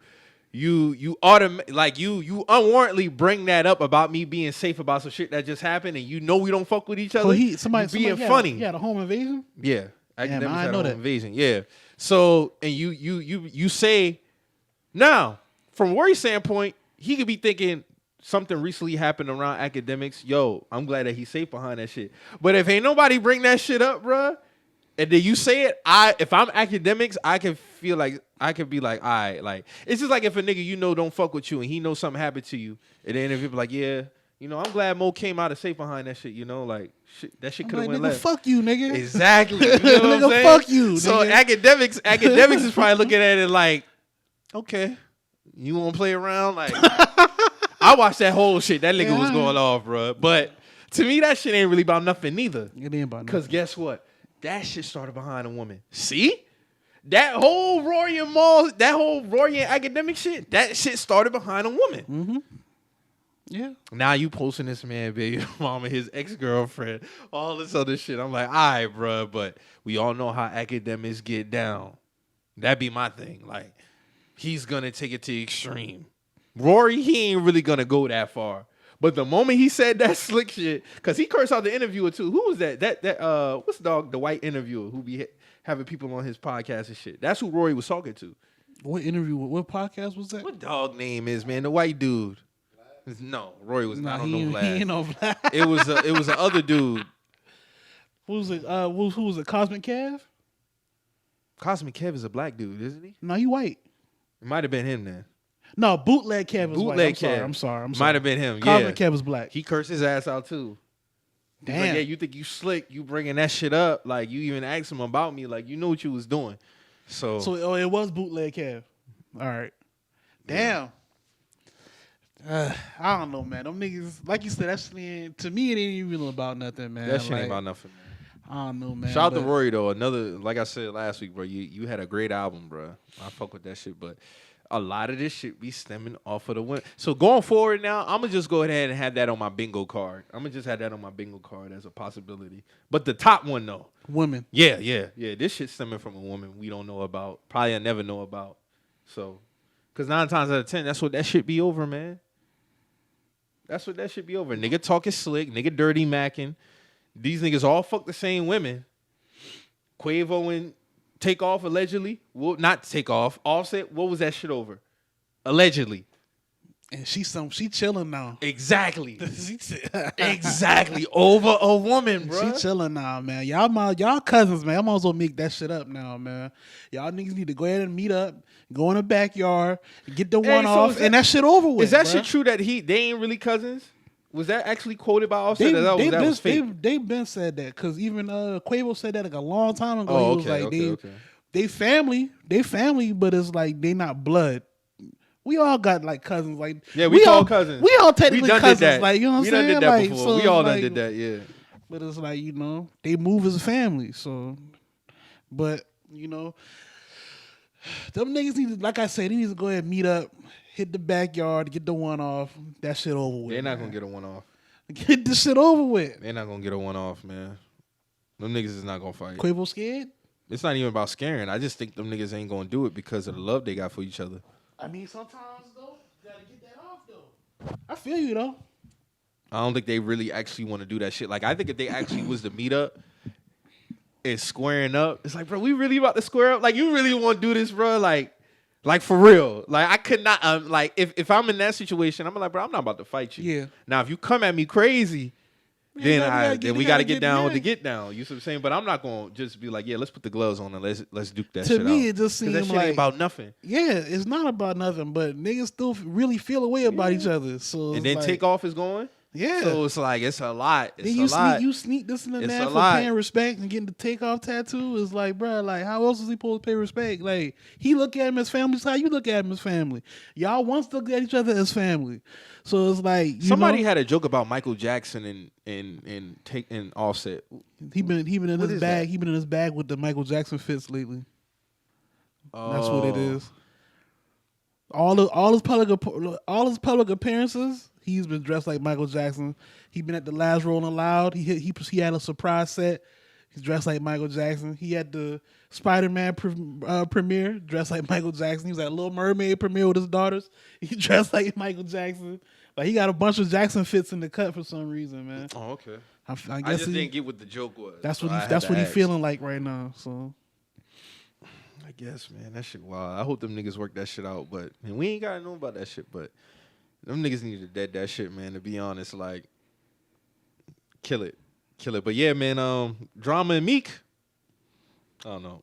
I don't think no more come from it, but I wouldn't be surprised if more comes from this shit. It's the summertime, man. Niggas be getting out of line when the summertime roll around.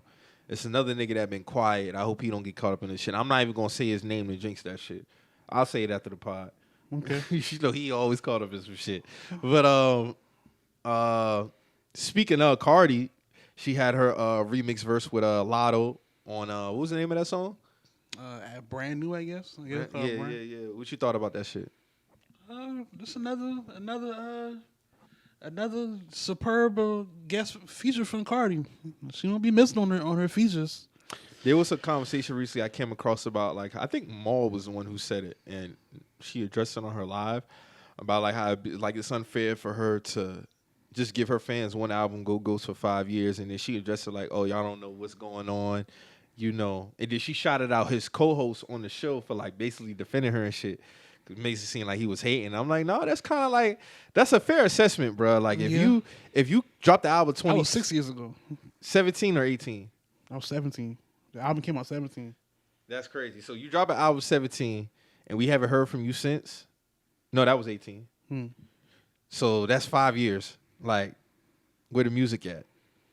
That's fair, but I will say though, she do be killing her guest features. But if she's saying there's some other shit going on, like, I don't know, man. I mean, she said she got some music coming, so I mean, we'll see. But I never looked at Cardi as that though. I think she just used that as a trampoline to other shit. I don't think she really care about music like that. That's not saying, you know. I think she still care about it. I just think that I don't think it's her focus. I think when that album came out, she went up so crazy off that one album.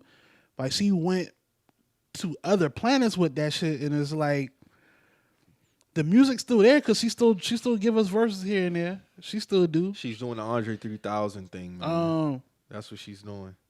I just feel like in my opinion, she might have some other shit that she's been dealing with, like as far as like her business or something, probably with the music at that. But every other business that she's touched has been flourishing.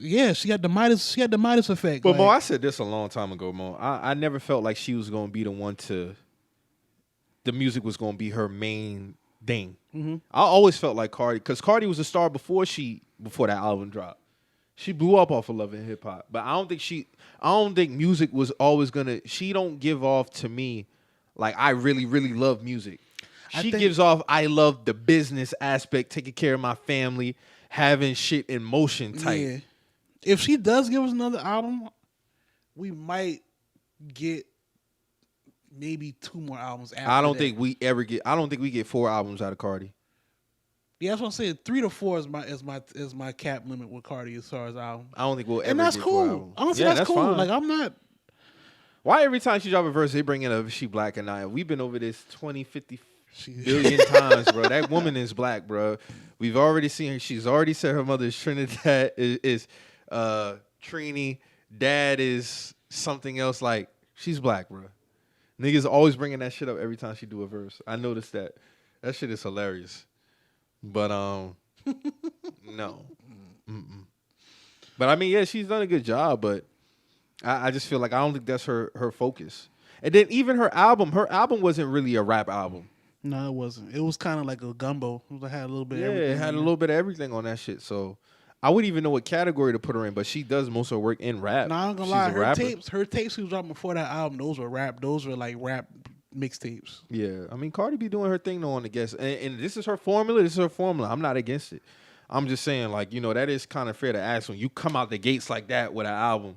Like, what, 5 years now, bro? Like, Man, that Bodak Yellow was a major hit though, bro. That shit was everywhere. But that just let me know, man, like I seen somebody did some triggering shit with that too the other day on the TL. Spiral up that conversation again. what? That Bodak Yellow over Itty Bitty Piggy. Hey man, it's a bigger song. I don't know if it's a better song. Those 2 different conversations. I don't know if it's a bigger song though. It commercially is a bigger Commercially, song. it's a bigger song. Yeah, I say it's a bigger song. What's That's a a bigger mixtape song? record, but that's one of her biggest songs ever. Yeah, most popular. It's one of her most popular songs. Yeah. No, she that's a banger. Shout out to Soulja Boy, but that is one of her biggest records, especially mixtape wise. But I don't know, like I them two, like, you know how I feel about that. I always want to see Cardi and Nicki come together, but That's not happening. that'll never happen. And I hold them two in a different regard as far as rappers. I also feel like with Cardi, she not hopping on nothing that don't make sense. It got to make sense for her to hop on it. It got to be something that you can actually hear her on. Like Nicki just did the Pound Town remix. I don't hear her on Pound Town when I hear that song by itself. You know, I listen to music different. I listen to. I mean, well, that's cool then. I mean, out of her last couple shit she put out, she 2 out of 3. Yeah. So I mean, No, I'm just cool talking on about that. like when I listen to music, like if I listen, especially like an up and coming artist like Sexy Red, like so if I listen to her song, she had a song that took her out of, you know, she about to be out of here with. Yeah, I get it. I feel like she was just probably just hopping because the shit she did with Ice Spice was hard. She killed that shit. Yeah. She killed that shit with Ice Spice. So, I mean, I get exactly what you're saying though. I feel you on that. Nicki gonna have an album come out soon too, so I'm interested to see what type of Nicki bag done she dropped come what, like 2 albums since Cardi, 1 album, like 3 albums. No, isn't it? just one. Just one? Just one. Queen was her last album. Queen was what, 2018? 18. Damn, that was her last album. Yep. I could have swore she dropped something else. Nah, remember she brought back out Beam Me Up to Scotty, but she had 5 new all tracks. right, yeah, all right. She and Green was the first one on there. So She should have made that an EP, but I get it, like a little 5-track, but it's all good. Nicki never been the EP type. If she gonna give you an album, she gonna sit with that shit. She gonna work on her album. Yeah. That I will say. She's never really been the EP type. So if Nicki gonna give you an album, she gonna make sure that shit is A1. She gonna have some type of rollout with it. You know, she gonna come with it, man. But I still to this day feel some type of way about that shit, low key. I ain't gonna hold you. About what? Cardi and Nicki beefing. Why? I do. What's up? Because I think they could have been amazing together. Amazing. Like on some Game 50 shit. You hold her on And that I'm not level. even talking about a group. I'm just talking about collaborative efforts. Just what we could have got from like you know how we always say we love to hear when who can I use? With Drake and Ross do songs together. Shit like that. Some shit like that. Game of 50 was right because that was But it. they was actually in a group. I'm not Yeah. saying Nicki and Yeah. Cardi had to be in a group together, but I'm saying Yeah. they could have done some fire records together, and all we got out of it was motorsport. And I think And that that was- fed. that I think the was media mailed drove in, that. yeah. I think the media drove that. I still remember the podcast episode we came in and we talked about that whole shit. I remember it like it was yesterday, and I was like, bruh, I don't want them two to feed into this shit the media is pushing, bruh, but shit built up, and then boom, that shit just it was a lot of exploded factors like in a that. motherfucker. It was in the that shit. media. It was a lot of People felt like Nicki was dissing her on the track. it was a lot of people on both sides who are like associates level. Like you had Remy, who was kind of in the mix. Who sided with Remy? You know what I'm saying? It was a lot behind. It was that a shit. lot of layers. Then the bar about if Nicki's the QB and Cardi's Lombardi or something like that. Is that really a shot though? I mean, Cardi probably feeling like, nah, nigga, like I'm my own person. I'm not coming behind you. I'm making my own lane. I can see how she might feel that way. Me personally, I ain't taking it like that. I wouldn't take it like that if I'm up and coming like that. But some people might feel like that, though. I still go back and it's kind of like when, like, how we always feel like, how Drake and Hov used to have their little subliminal shit with each and other. it never turned out to be beef though. That's the thing. It's more like sport. But these are exactly. I think these are women we talking about. These are women. I feel you. You know what I'm saying? It's different. And then when they started breaking down the lyrics and all that, I think, bro, like, why every time Nicki address like women rappers, y'all think she talk about somebody specific? I mean, because it's a sport, but niggas do it all the time in rap. Yeah, but it's like we talk about women though. Women are emotional like that. Like the whole like all these bitches is my son shit. She been saying that. She been saying that since 2008. She been saying it before she was a star. She been saying that since 2008. Like I'm gonna be real. Yeah, that's always been her thing though. Like like I think her saying that in particular is her establishing her position. Yeah, I don't think I look at it like that too. Yeah, like, I'm not. Yeah. But it's now we at a point now where it's like, who exactly are you talking about now? I don't think so. I think if you have it like that, that's how it should always remain. Especially if somebody's coming up at the top. Now, at the same, it's no, like we say with the Drake and whole shit. Like, okay, so like the whole throne thing. Mm-hmm. We all know he talking about when he say the throne. You see what I'm saying? But at the same time, too, it's like no different from Hov and Wayne. Mm-hmm. No, look at talking about your lady money. Da da da da.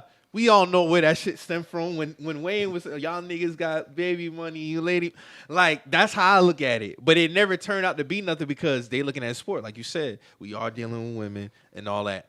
Nicki has done some petty things on her side. Cardi has also done some petty things on her side. But that shit spiraled out of control. Ridiculous. And the moment I found out they was going to do a motorsport collab, I said, man, I hope nothing come from on this shit. That shit. When I that first shit heard blew up. When I first heard they was gonna do a song together, I was like, it's too muddy now. Everything that's been going on around them before, but everything was fine prior to the video shoot. It was too much. To me, I feel like it was too left. It had gone too left by then. See, from Cardi, from Nicki's standpoint, her thing was people made it seem like I had an issue with Cardi because I didn't show up to the video shoot when all it was my hairdresser could not do it at a certain time. That's why we ended up shooting the separate shots. That's why that was. It wasn't because I had a problem with her. Then when Nicki was like, "Oh, I felt like Cardi never showed me no love." At the same time, too, though, Nicki, like everybody don't necessarily gotta acknowledge you when they come in the game. Bro. At least that's my thing. Is a public acknowledgement that heavy? Like, do it gotta be like that? Like everybody not gonna be like, yo, not at least go out their way to do this. Everybody not gonna be like, yo, Nicki that nigga, like she the queen. Everybody not gonna do that publicly. But I'm pretty sure if y'all ran into each other, or if you was able to come to the video shoot, it'd have been like, hey man, like I love you. You know what I'm saying? It's all love. Like it ain't no, you know. Yeah. So it's like, I just feel like I said, these being women at the end of the day, and it just be so much layers to certain shit just gonna go left, man. Yeah, that's how I look at it. But while we speaking about subliminals, man, like, have you seen the did you see what's been coming from this whole Baby Keem and Kendrick track that's out? No. So they dropped this shit called the Hillbillies. I haven't heard it. They dropped a song called the Hillbillies, and the first couple hours that come out, everybody with the whole, when Drake dropped Sticky, it was a problem with y'all loving this hillbilly shit. So I go listen to this shit. Sticky off Honestly Never Mind. Oh. This shit gets, yeah. So I ain't even listening. I'm listening to I'm listening to the song, and you know what? Hillbilly. So this is hillbilly music. Nah, this like Well, that's the name of the song. This is called the Hillbillies. That's what it's called. That's what the song called. But it's on some club shit, some club type song shit. So basically like their version of Honestly Nevermind. It's a song. It's just one song. It's just one song. Okay. But it got that club, that type of. It's club. not Kendrick type of music. No, I never heard Kendrick on a club on this type of shit. So right. I'm listening to this shit, and Baby Keem is playing around with this flow that Drake got on Sticky. I will say that. I'm not gonna be totally objective here. I'm gonna be real. Are the words matching though? Like, are there any subliminals with the flow? Like, is he mimicking him? Right, is he mimicking him, or he just imitating his flow? I think because it's a difference. I think it's mimicking / trolling low key, and I don't feel like niggas should hop over a ledge because I think it might. I'm gonna be real. With me saying that it's trolling, I think it's kind of bait low key. But when I look at the video and I'm listen to the song, it just looked like Keem and Kendrick just having a one-off. They just chilling, like, you know what I'm saying? It don't seem like it, but Keem is playing with the flow. Kendrick is kind of playing with the flow too. But it's like, ain't nobody on the shit like fuck Drake. Like, you know what I'm saying? Ain't nobody on this shit like, you know. But I can see how people might feel away because people are fucking with the song. But then, this is my thing. Mm-hmm. When Honestly Nevermind came out, it was either you loved it or you hated it. It was a lot of people that loved it. It was a lot of people that hated it. Mm-hmm. My thing is this. Why when somebody else drops something that kind of on that same wave, we just can't embrace it as the same? Why it gotta be when Drake did it, blah, blah, blah. Well, Beyonce dropped a house album right after Drake did that. Y'all loved that too. Nobody was comparing it to Drake shit then. That's all I'm saying. I seen some people saying Beyonce shit was better, but I mean, Beyonce is that type of. She's more in that lane than Drake, I would assume. That's but fair. What are they saying about the Kendrick shit? They just saying in comparison to Drake shit. What are they saying? They just saying it's just funny how people liking this one, and y'all was killing Drake for doing the club sound. Well, it's a lot of people who like this and they don't like it. They like it and they don't like it either. It's the same thing with Drake. Like, oh, so you just saying it's the same thing? To me, it's the same. They saying it's one sided. Yeah, it's saying a lot of people saying it's one sided, but for me, from how I'm looking at it, I see a lot of people that like it. I see a lot of people that don't like it either. I don't really give it too much burn. To me, it just look like some shit they just put out. Them chilling around, they city to city, state to state. Them niggas was in Paris one scene, then they in front of the Dodger Stadium with Tyler Creator. They on the field and shit like that. They did to me like they was just fucking off. Like, you know what I'm saying? Is what Baby Keem is doing with Warner reply from Drake? What's that? No, it's what he did, because I haven't heard it. It's what he did. Do you feel like with Warner response from him? If he's just playing with his flow, niggas play with people's flows all the time. That's what I'm saying. I take it as a honor type thing. That's why I say. But is it more honoring or is it more mimicking? Like, oh, I'm doing this shit better than you. I'm gonna pull up something. I'm gonna let you listen to it yourself, and then you can tell me if you feel like that. Because when I listen to it, I'm like, I don't really know. Bro. Damn, I saw. All right, this is it right here. Hold on. I still got ads on my YouTube, y'all. So when I listen to this shit, it's like, Is it on Apple Music? I don't think it's on Apple Music, but I just saw the video. Oh, okay.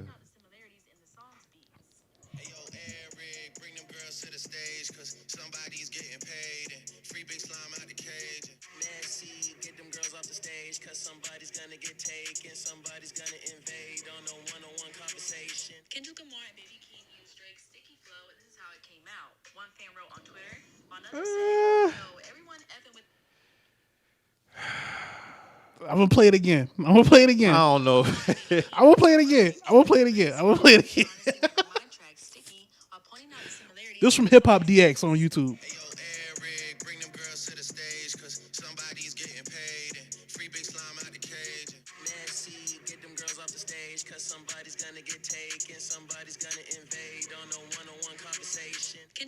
I don't know, man. He could just be He could just be Just be playing around with the flow. He could like, be playing around with the flow. I don't, because when I listen to it, I'm not even hearing no type of subliminal. Because there's no bars with that. If it was bars like aimed at him, then yeah. That's what I'm saying. I don't hear no type of. I think he's just playing around with the flow. I don't, because even when Baby Keem dropped this shit on his Twitter, like he said, yeah, me and Kendrick just dropped, this shit, the Hillbillies. Then he in quotes he put Sticky Dub. So I'm listening to it. I'm like, He could be playing around with the flow. I think it's playing around with the flow. So that's why everybody's saying Kendrick and Drake need to stop being pussy and just beef. That's why niggas been saying that lately. This is the latest. This is the latest chapter in that, basically. Oh, okay, but I don't think they really got beef for real neither. I think they should be sport too. I think it's sport too, but I think it is a little flavor on there too. I don't think it's no flavor with them too. I truly believe that shit is sport, bro. Like so you think King Kuta was just sport? Yeah. You think his freestyle on BET was just sport? Yes, 100%. All of I that. mean, I'm yeah, all of that is sport because he's always been like wanting to push niggas to be better. I don't think Kendrick and Drake really got beef. Did you see when Drake? If they have a bar fest, I would love to see it. Me too. So did you see when the interview after the Control verse dropped, Drake had an interview with Elliot, and he was like, Kendrick is great at, he's great at curating moments or whatever. This was like a week. That is true. This was like a week after this shit dropped. Now that he is was true. like, he is. He was like, are y'all still listening to it this week? Like, and everybody was like, oh, and the crowd was like, damn, this was at Howard University. So he asked him, he was like, yo, I'm gonna ask y'all a question. Are y'all listening to it this week? And everybody was like, damn, like you trying to, like, what you saying? Like, even Elliot was like, what you mean, Drake? And he was like, no, I'm just asking you a question. That was a moment last week, but is it a moment now? I think he honestly felt like in that moment, like just being 100% real. I think he was being 100% real in that. It could be some flavor on it. You can have some flavor and be truthful. But even all right, I gotta send you this video because that's what I'm thinking. Kendrick is he's flavor. He was flavor with his shit too, but I don't think it's personal. I think Kendrick's shit is sport. I watched this video on YouTube and it was like basically a compilation, right? And it was I forgot about this clip that Marcellus Wiley. Remember when Marcellus was on First Take at one point? Was he on First Take? A while ago. All right, it was a while ago. So Drake was supposed to be on their show, and this clip he spoke on it. He was like, this shit never came out because they didn't want to incite nothing. Basically, Marcellus Wiley was saying Drake had dissed Kendrick. He was like, yo, Kendrick not really like that, and if he want to do something about it, we can spar it off. But they never dropped that clip on the episode of the show. This is Drake saying this. This is Marcellus Wiley saying this because Drake was on their show. Oh. And Drake basically was like, Kendrick not like that. If he feeling away, we can. I never seen that clip. I gotta crazy. Listen. I gotta show you this shit, bro. I'm gonna send you this shit. All right. But yeah. I don't know, man. I think with Drake and Kendrick, it'll be nothing more than just subliminals and bars thrown at each other. I don't think they really got no Kanye Drake type shit going on. No, I don't think it's that. I don't think it's that. I don't think it'll ever get to that level. But I mean, you could be spicy towards each other and it still be sport. Right. So I'm gonna try to find it on this clip, but I'm gonna still show you. I just sent it to you, but the nigga was on his show and he basically was saying, Marcellus. All right, this Marcellus why he talking about it right now.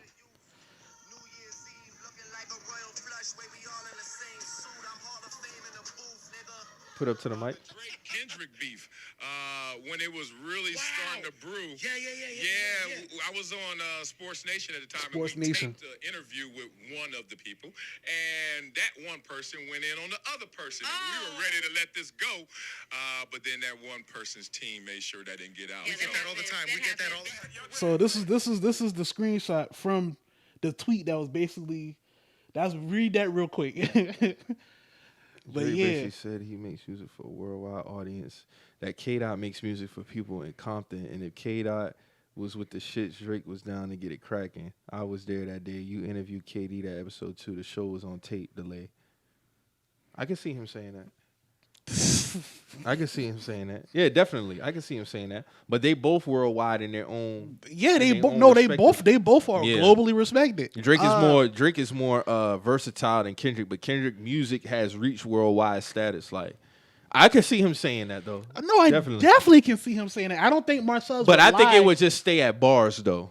Oh yeah, I don't think Marcellus would even lie saying that on the radio like that. Because Marcellus, I think that would stay at bars. Oh yeah, for sure. I just think that shit was funny. When I watch, well, else you gotta watch that whole video that I sent you. Yeah, though. but when I listen to that Baby Keem shit, he playing around with the flow. I don't think it's nothing, subliminal or nothing like that. No. But it's just. But I did have seen niggas recently like, man, them two need to stop being pussy and just. This is just the latest chapter. Just come out and, because we never really got an official Drake and Kendrick head to head. It's just been little. It's been a little something here. Now the most we got was a BET freestyle shit. Mm-hmm. Like, okay, we know he talking about Drake on this shit. He ain't say his name, but we know. But that was 2013. That was 2013, yeah. And ever since then, it's little, And you gotta think that was fresh off of Kendrick being on Paradise tour. The Paradise, what was that? Club Paradise? Man, listen, them niggas make great records together. Yeah. That's the thing. Like, them niggas make great records together. Like, that whole little trio, Drake, Cole, Kendrick, all of them niggas can. I still upset we haven't got like just a bar off on all three of them on one track. Yeah. I thought we would have got. I don't care if Kendrick circles back around neither on that shit. I need all three because he good for that. That's what he did with Hove on what's that? What was that record he did? That Money was it? No, it's not. Was it Money Tree? What song was that? That Don't Blow My High. Yeah, Bitch Don't Blow My Vibe. Don't Blow My Vibe. Bitch Don't Kill My Vibe. My bad. Yeah. But for us to not get a J. Cole, Kendrick, Drake Cole one off on a song, that'd be fire. Because the only one we really got to like a full extent was Jodeci Freestyle, but that was just Drake and Cole. Kendrick could have been on Jodeci Freestyle. I feel like that would be well fire. Been on there. Fire, but I think I don't think we'll ever get nothing out of Drake and Kendrick, man. I think honestly they fuck with each other, but that's why I look at it like a sport. I look at it like Wayne and Hove. That's all. That's how I look at that shit. When I watched the video, that video I just sent you, I watched that shit like 8 times. And I'm like, bro, like I don't know though, like because when I be looking at the subliminals, and then it's like what's actually been said, and then that Marcellus Wiley clip always be in the back of my head because what if them niggas had actually dropped that shit on the episode that Kendrick would have had a verse for him immediately, yeah, but they didn't drop it, and I wonder why. I always wonder why. They probably didn't want him getting caught up in that shit. They probably didn't want to have a bar off fest at the time. I don't know when that timetable was, but it could have been during the album rollout. I don't know. Yeah. But whenever it could have been a time and like, bro, we got an album coming out. We don't need Kendrick to come out here, drop a verse, and then you got to stop what you doing to address all that. Drake has been very strategic when it come to his beefs too, and I think the beefs that he's been caught up in. I think post that he's gonna learn to be mindful of the time when it comes to it. That's how I think about it. So that's why I feel like whatever that timing was, whatever year that was, I would like to know what month it was in the year, so that'll let me know. Sports Nation time, that was like what? At its heyday, that was like 2017, nah, 15, 16, 17, somewhere around that window. Yeah, that's what I'm saying, in that window? Yeah. So ain't no telling, bro. Ain't no telling. Who knows? But if it was an album around that time, I could see his team be like, nah, leave that alone. Leave that alone. Because think about it. Dame didn't want Hov to drop Super Ugly. He was pissed when Super Ugly came out. Mm-hmm. It's like, nah, bro. When I found out he dropped Super Ugly, I'm like, bro, no, you should not have did that. And it was mainly due to the timing. He ain't like that shit. And then what happened after Super Ugly? He had to apologize. Well, then guess what he did a year later? He dropped Blueprint 2. You get what I'm saying? So it's like he still felt like he had to make amends. So that shit could have played out the same way with Drake. But I don't think it would have ever got that serious because Hov and Nas really had beef. Drake and Kendrick don't really got no beef. And where that stem from? What you mean? Where Hov and Nas stem from? It's just ridiculous, man. Shit be wild, bro. It's ridiculous, man. It's ridiculous. It's always stemming. A lot of these rap beefs be stemming from or a nigga talking slick. Either a nigga talking slick or it's stemming from a woman. Hey, but this shit might stem from a woman too, though. When you watch that clip, you'll know exactly. Drake and Kendrick? When you watch the clip, you'll know exactly what bar I'm referring to. Okay. You just hit me back when you see that. You talking about the Marcellus one? Yeah, the clip that the whole video. So okay. It break down all these shots that they took at each other. Somebody got an article breaking down their timelines of subs. Yeah. Like from the very beginning up until like 2021 or some shit like That's that. crazy. 2020, yeah. I think this stopped at right at like 2021 because this video came out right when CLB came out. Oh, okay. So this a few years. So this a few years now. Okay. But no, I don't think we'll get nothing. Baby Keem and But even when Kendrick was rolling out his album, you see what I'm saying? And then when it's always gonna be something about, oh yeah, well, is this about Drake? Or that's where we're at with it. Just like with the Cardi and Nicki shit. Right. That's where we at with it. So if they hear a sub from either party, oh, they talking about Cardi. Oh, she talking about Nicki. Gotta be, because who else? I don't look at it like that though. You could just be talking shit about just regular women in general. I understand that. No, I wouldn't even argue that. But when I be thinking about it though, who else do these niggas be talking about? Who else can they be talking about? Like the whole thing, like I listen to Joe Budden podcast right when Honestly Nevermind came out. And then I listened to it when CLB first came out. And I listened to it here and there. Mm-hmm. But those two episodes be sticking out to me because Joe always harp on you niggas. Who is these niggas? Who is these niggas that Drake be talking about? Because when he talking about somebody specific, we know who it is. Mm-hmm. But when it's you niggas, we always in the dark. Who be these niggas? That's my only thing. Who else could he be talking about? I mean, he be talking about just regular niggas listen to his music. But we dissing the fans? Rappers always diss the fans though. No, they do. And rappers always diss the fans. That's true, but I'm holding. Oh, you broke niggas. Who the broke niggas? The rappers ain't broke. That's true. That's true. You get what I'm saying? When they be talking about broke niggas, like that's what I'm saying. Like that's why we having the conversations about like when I review your album, all of a sudden now I'm a broke nigga. I don't know shit. You get what I'm saying? No, that's very true. That's very true. I'm just throwing that out there. No, that's all I'm saying. Yeah. So who are these niggas? Yeah, but Joe always want to try to get down to the bottom of who somebody talking about. And really, it cannot be nothing. It could be nothing, bro. It could be nothing. I could just be talking shit on the track, bro. I'm just talking shit. But like I'm not specifically talking about nobody. But like you say, niggas are very strategic, bro. Yeah. Very strategic. Everything is done for a reason. Just like I said, I low-key said that this might be bait. We know who Mason Hole was talking about. Who? That's why I say this shit right here, this hillbilly shit might be bait.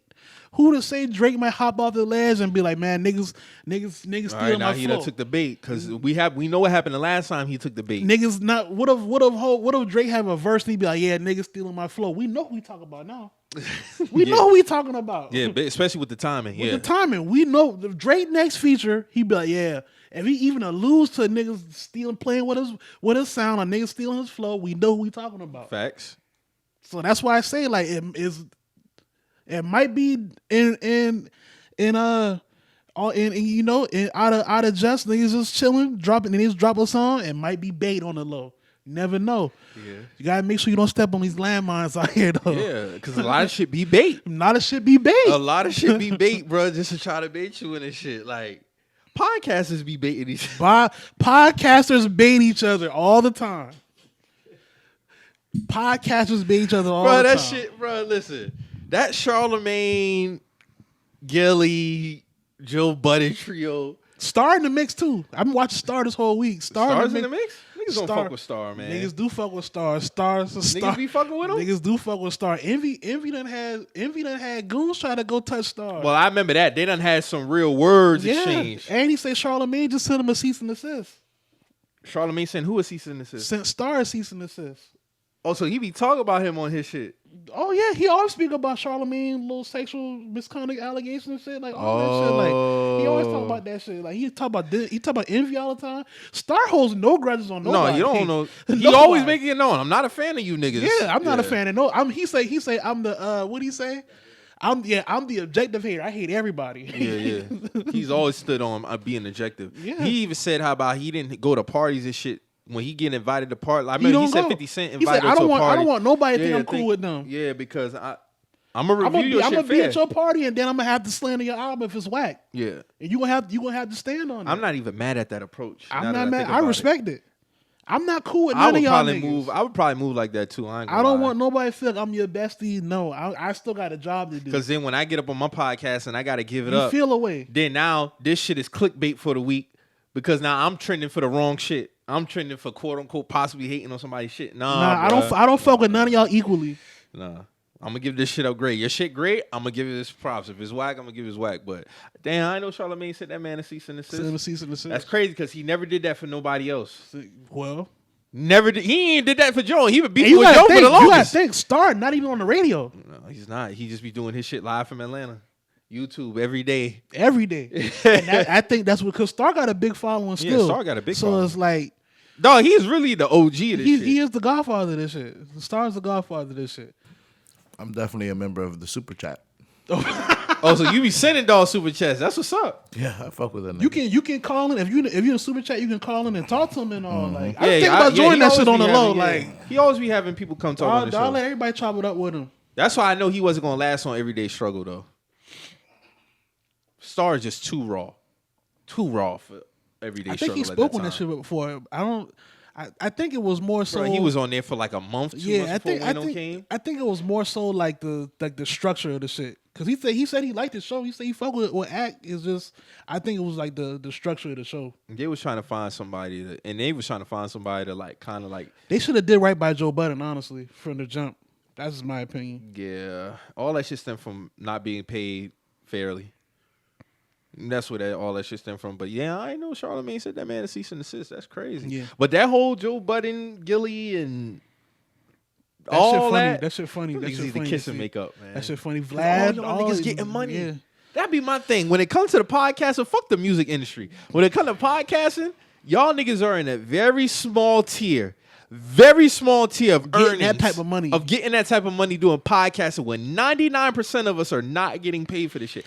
That's an actual That's stat. my thing. So when Joe dissing these niggas for doing like commercials and still getting ads and shit, I'm like, bro, like what we doing? Like he was like, y'all selling y'all ass and all other shit, but money is money.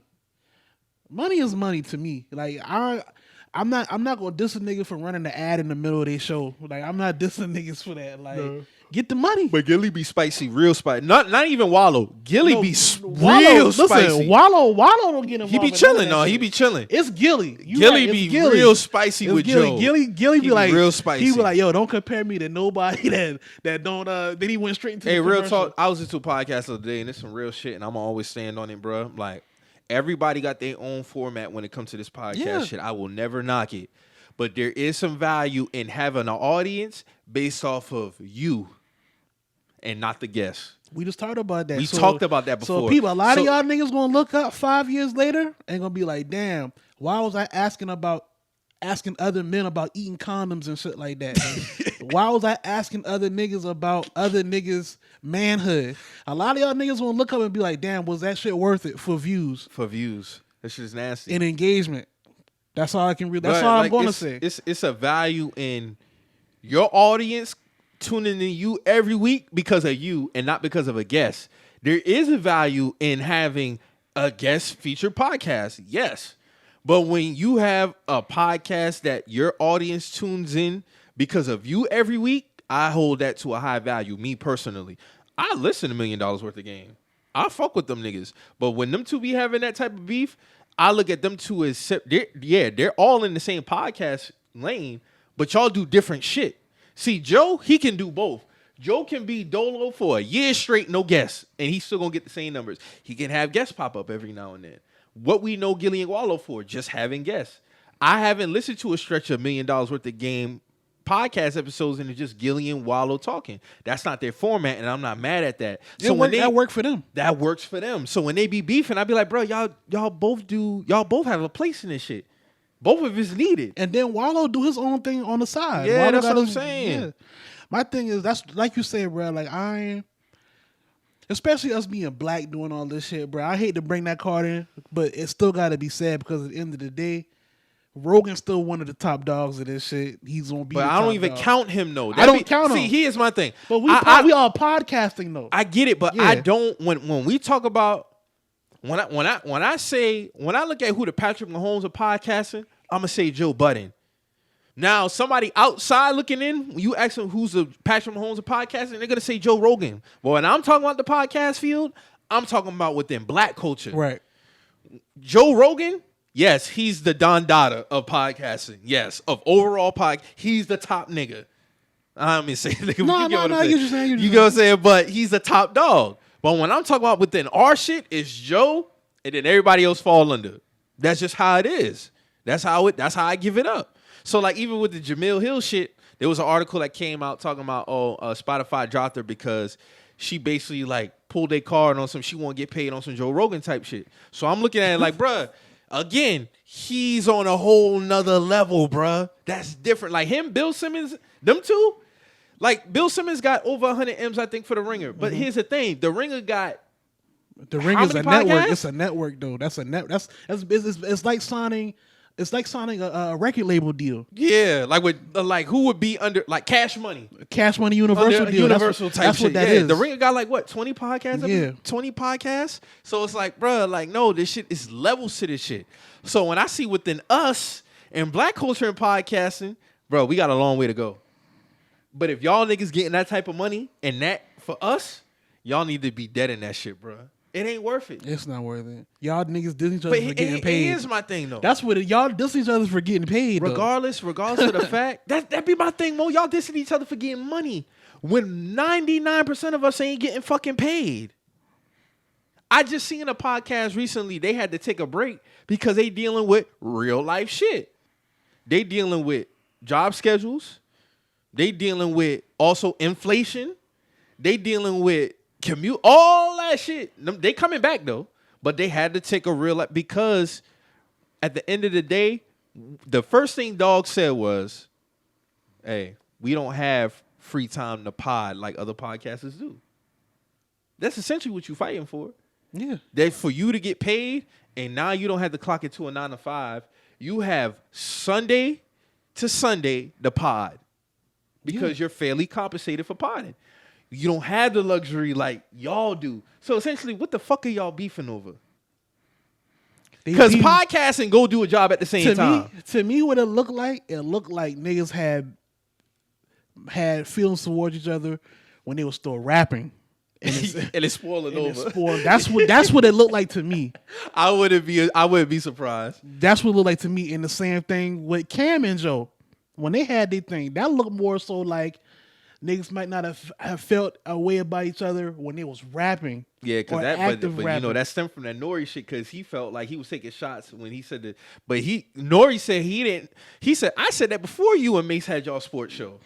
But it was but Cam Ben had that show. It just Mace wasn't on it yet. I got to look at the time because I remember that podcast episode with Nori on Buddy shit when he said it. I don't think Mace and Cam was out yet. I could be wrong. No, because it was just Cam. Because all right, Cam dropped the show.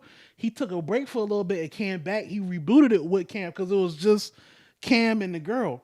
Oh, okay. Then it came back. It was Cam, Mace, and the girl. Because when Nori said that, I would have automatically said, "Oh, he talking about Cam." Yeah. But when he said it, I'm like, "Who the fuck he talking about sports? Ain't nobody out here got no sports podcast." Now when he said the food shit, I already knew he was talking about Trick. Because Trick is the only one I know who's a rapper who do the and he do his thing in his own lane too. That's everybody has. I just place. don't understand like this shit. Like and Nori, that's why I say Nori kind of corny for that. Like you get on here and it's like, bro, like it's like, bro, like what was the point of that? I just always you got to know when you come into the podcast game what you want to be known for. If you want to be an interview based type of dude, there's nothing wrong with that. I know when I came in and I want to do the podcast shit, I wanted to grow a following based off of me and you, our personalities, our chemistry, people looking forward to us. Because there is a thing as the moment podcast. Yeah. Oh shit, these niggas got Rick Ross on for the week, and then motherfuckers don't come back and we don't care about what y'all talking about. But if you establish a core audience, then you come and you get that along the way. That's just adding brownie points. I'm just speaking for me. No, that's what. So everybody has their place in the shit. If that's your format, that's your format. But that back and forth that trio be having is ridiculous, bro. And it ain't about nothing at the end of the day because all y'all niggas is getting money. Niggas dissing niggas for running ads. That shit crazy. Niggas dissing niggas. That shit funny to me, man. That shit funny. Niggas will never get me to that point, bro. I'm telling you. Y'all got it. Niggas ain't getting no sound bites. Niggas ain't getting no tweets. Because that's essentially all they looking for, Mo. They looking for tweets. They looking for funny tweets. They looking for subs. That's all they looking for. That's all they looking for. That's the shit. Like, that's all it is. Like, but when you go look at them charts, everybody know who number one. And it's Joe. Y'all know that. So that's just what it is. That list was nasty. Bro, Joe just said it sad. He said, all this he said, damn, boy, DJ Envy been having a bad couple weeks since he said the God name. He said, everybody laughing, oh, your narcissistic ass. But Joe owned it, though. He was like, God don't play about me. God don't play about me. He said, all that hootenanny about that list. That list started. All that hootenanny about that list. That list was Pandora's box. box. When I seen Joe be number one, I was like, yeah, Joe gonna get subs. He gonna get disses. That list, but why?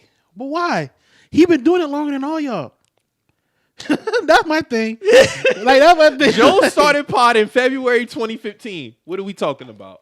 So even if you don't fuck with the quality, he been doing it longer than y'all niggas. He's been doing it longer than y'all. He got more leverage than y'all when it come to this shit. Like, that's just what it is. I don't understand I just don't understand why that list brought out so much emotions out of niggas, man. I feel like, bro, if you haven't had a long standing in the podcast game, you shouldn't be able to say certain things. That's just me. That list was nasty, man. If you started a pod, especially after 2020, for sure. If you started a pod, that's when Gilly and Wallow started, didn't they? Nah, they've been up before that. They've been up before 2020. I had to look it up, but okay. Because I know we got more episodes than them. Because I just feel like if you can't come at Joe if you ain't been doing it as long as him, bro. Like, that's just what it is. I'm sorry. He been doing it longer than all y'all niggas, man. Nori, he been doing Dirt Jam since when? 2016? Somewhere around there? I think so. So, like, yeah, man, a lot of these niggas got longevity. That would it really be for me. This is the longevity aspect. Then on top of y'all get, but like, essentially, Joe talking about, oh, that bum-ass window that you got above your headboard. That was funny. I was like, what? That was funny and petty as hell. I looked at, I was like, not even trying to... That is kind of wild, though. I'm not even trying to diss Gilly. I'm not trying to diss Gilly. That's real shit, because why? I don't want no small-ass window like that above my headboard neither, but, I mean, that's y'all all getting paid, though.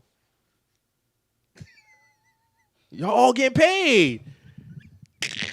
They all getting fucking paid at the end of the day. Hey, yeah, they all getting paid, bro. Like, whether you get it from ad money, if you get it from actually your views, your because traffic. You know somebody said the other day, Mo, and you commented on it. I meant to comment on it too. And somebody was talking about niggas be wanting to get money to say they doing certain shit over other niggas, and you was like, I just want money to get some clothes and get some cars I never had.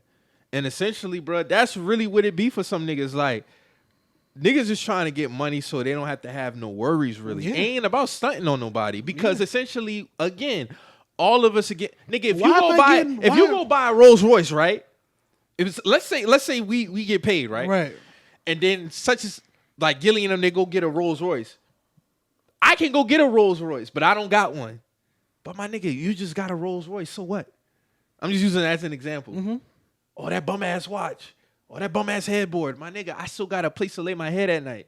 What are we doing? Oh, you been driving that car for 7 years. Okay. So what? Like, that's all it's going to come down to is a pissing match. Because it can be nothing else. That's all It's going to be a pissing match about money and who number one. That's all it is. Because I also heard something else that somebody say, oh, you show $5,000. Somebody say, "Oh, that ain't shit." You show $10,000. Somebody be like, "Oh, that ain't shit." Oh, you driving a Nissan. Somebody say, "Oh, that shit ain't a Benz though." You driving a Benz. That ain't a Ferrari though. They just trying to get on Aunt Glizzy about that because he posted he had 9 racks in his savings account, and niggas was like, "Damn, I see a lot of niggas clowning y'all." Niggas don't got $500 in the saving account, okay, bro. y'all tripping off this nigga for having 9 racks in the savings account. A lot of y'all niggas ain't got 500. First of all, a lot of y'all niggas can't even have a savings account. That's a different conversation. No, that's real shit, though. That's a real So I don't real understand shit. why niggas was tripping off, and I forgot about that. I don't even know why niggas was tripping off that shit. Yeah, it was like, damn, you talk all them videos, all that shit you be talking, you only got 9 bands, and it's like, bruh. Whether you feel a way about them or not, a lot of niggas don't even got 5,000 or 500, like you said. Yeah. And these are people who are quote unquote degreed up. Degrees ain't guaranteeing you no job out here. Inflation is a motherfucker though. I tell y'all that. Crazy. Inflation is crazy. Inflation is a motherfucker, man. These jobs out here. Speaking of, let's I want to transition to that because I pulled up to the gas station. Actually, matter of fact, and this shit been tricking me. I've been a nigga who just go hit the button, da da da. Man, premium back up to $3.99, bro. I saw something they said Biden was working on getting the gas back down, but He's not getting another term, but that's another conversation. oh yeah, he done. This nigga falling all over the place and shit, and it's some wild shit. Drew, you want to say something? I mean, gas is fucking 404 in the West right now. with That's premium. crazy. You love the West though. Sure do. Damn right. That shit, regular gas is like $3.23 around me, and I'm trying to figure out when the fuck it got back over $3. Cause remember, I was on Drew saying that shit gonna get under $3 by November, and I said, boy, hell no. And that shit got back under $3. Regular $3.25 right now. I just put some gas in That's my crazy, gal car bro. today. That's crazy. Before I came, I put some gas in my gal car. That shit was $3.25. That's crazy. Inflation, motherfucker. Y'all niggas better y'all better stop playing around on Twitter. Everybody rich on Twitter though. That's the thing. Everybody rich. Everybody got it. Everybody doing their thing, man. Y'all niggas got it, man. But in the real world, not what you think going on. In the real world, we know what's up. These numbers not fake out here, man. So ain't nothing wrong with saying you can't do certain things, man. It is what it is. Everybody ain't got it. Everybody can't be an entrepreneur either. Some niggas got to be working out here. I hate that shit too, bro. I hate that shit. I hate it. Oh, I hate that mentality, bro. Was the earn your leisure lifestyle? That's a perfect segue, by the way. But no, I just hate that everybody can't be an entrepreneur, bro. Everybody can't be an entrepreneur, my nigga. Everybody has to be working. Let's just say everybody becomes that. Everybody go on vacation. Nobody will have a vacation because ain't nobody fucking working. Who work in the airlines? Who work in the hotels? Who work in the cabs to come pick you up? Who doing all this shit? Who cooking the food so you can enjoy your vacation? Everybody has a place in this ecosystem, bro. And there's nothing wrong with working. I'm not saying you can't strive for that, but everybody can't be a boss, bro. Everybody can. And there's nothing wrong with being a worker. Even a boss got a boss. Yeah. That'd be my thing. It's so looked down upon to work. But it's like, bro, even this nigga that's telling you to be your own boss, he report to somebody. Bro, you could be that nigga working. He just not telling you he report to somebody, but he report to somebody. There's nothing wrong with having it's a chain of command everywhere. I hate to see young niggas be feeling they ain't worthy because they gotta work. Because this bitch say, oh, if you ain't this, da da da. Nah, man, fuck them hoes.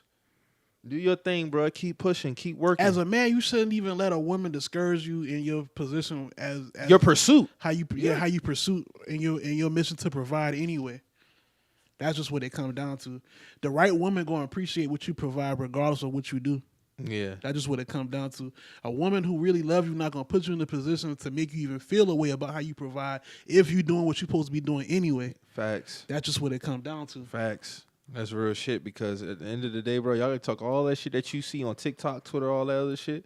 Bro, you a nigga if you out here handling your business on a 9 to 5, bro. I don't care what it is. I don't care if you out here you delivering mail, and there's money in that too. It's a lot of money in that. This nigga's getting a lot of money delivering mail. Facts. You could be an electrician. You could be installing. No, matter of fact, the people who install my solar panels, all them niggas was black. My grandfather. All them niggas was black, bro. My grandfather is a master electrician. He get money. Yeah, bro. That's just what it comes down to. Let nobody make you feel less. Don't make nobody feel money, just because you're not in the section. And it takes time. You're not about to be 20 years old in the field making 6 figures, my nigga. You might not even make it 6 figures at 25. If you are, that's great. But essentially what we say before, bro, it usually takes 10 years. 10 years for you to eclipse a certain benchmark. From 20 to 30 years old, if you think you're going to be making 6 figures at 20 years old, you're bugging. You have not put in no work. And before you know it, you look up 10 years and past, now what? But you thought you had to get it right then and there. Nah, bro, this ain't microwave, bro. This got to be slow cooked.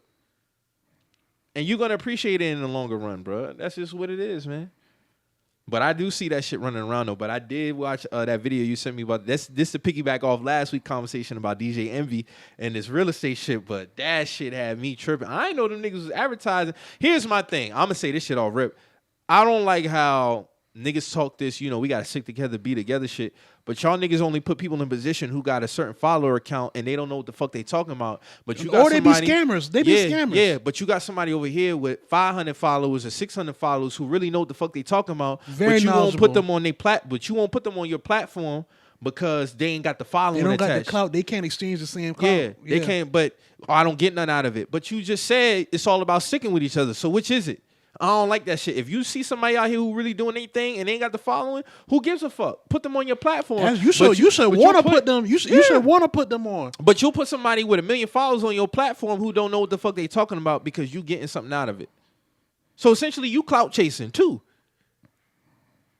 But you'll call somebody with 500, 600 followers clout chase. You doing them a favor by putting them on your platform. Nah, but if they know what the fuck they talking about, essentially, y'all both doing this to somebody a service, though. Because you could be learning something from somebody with that 600 followers or that 1,000 followers.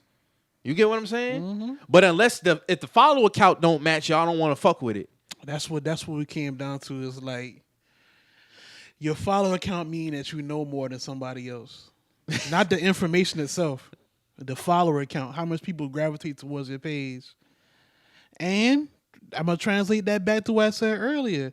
A nigga might have more followers than us because he asking niggas about eating condoms and shit like that. Like that video Greg sent me. Like that shit that's what it comes down to. They get the shock. They got shock followers.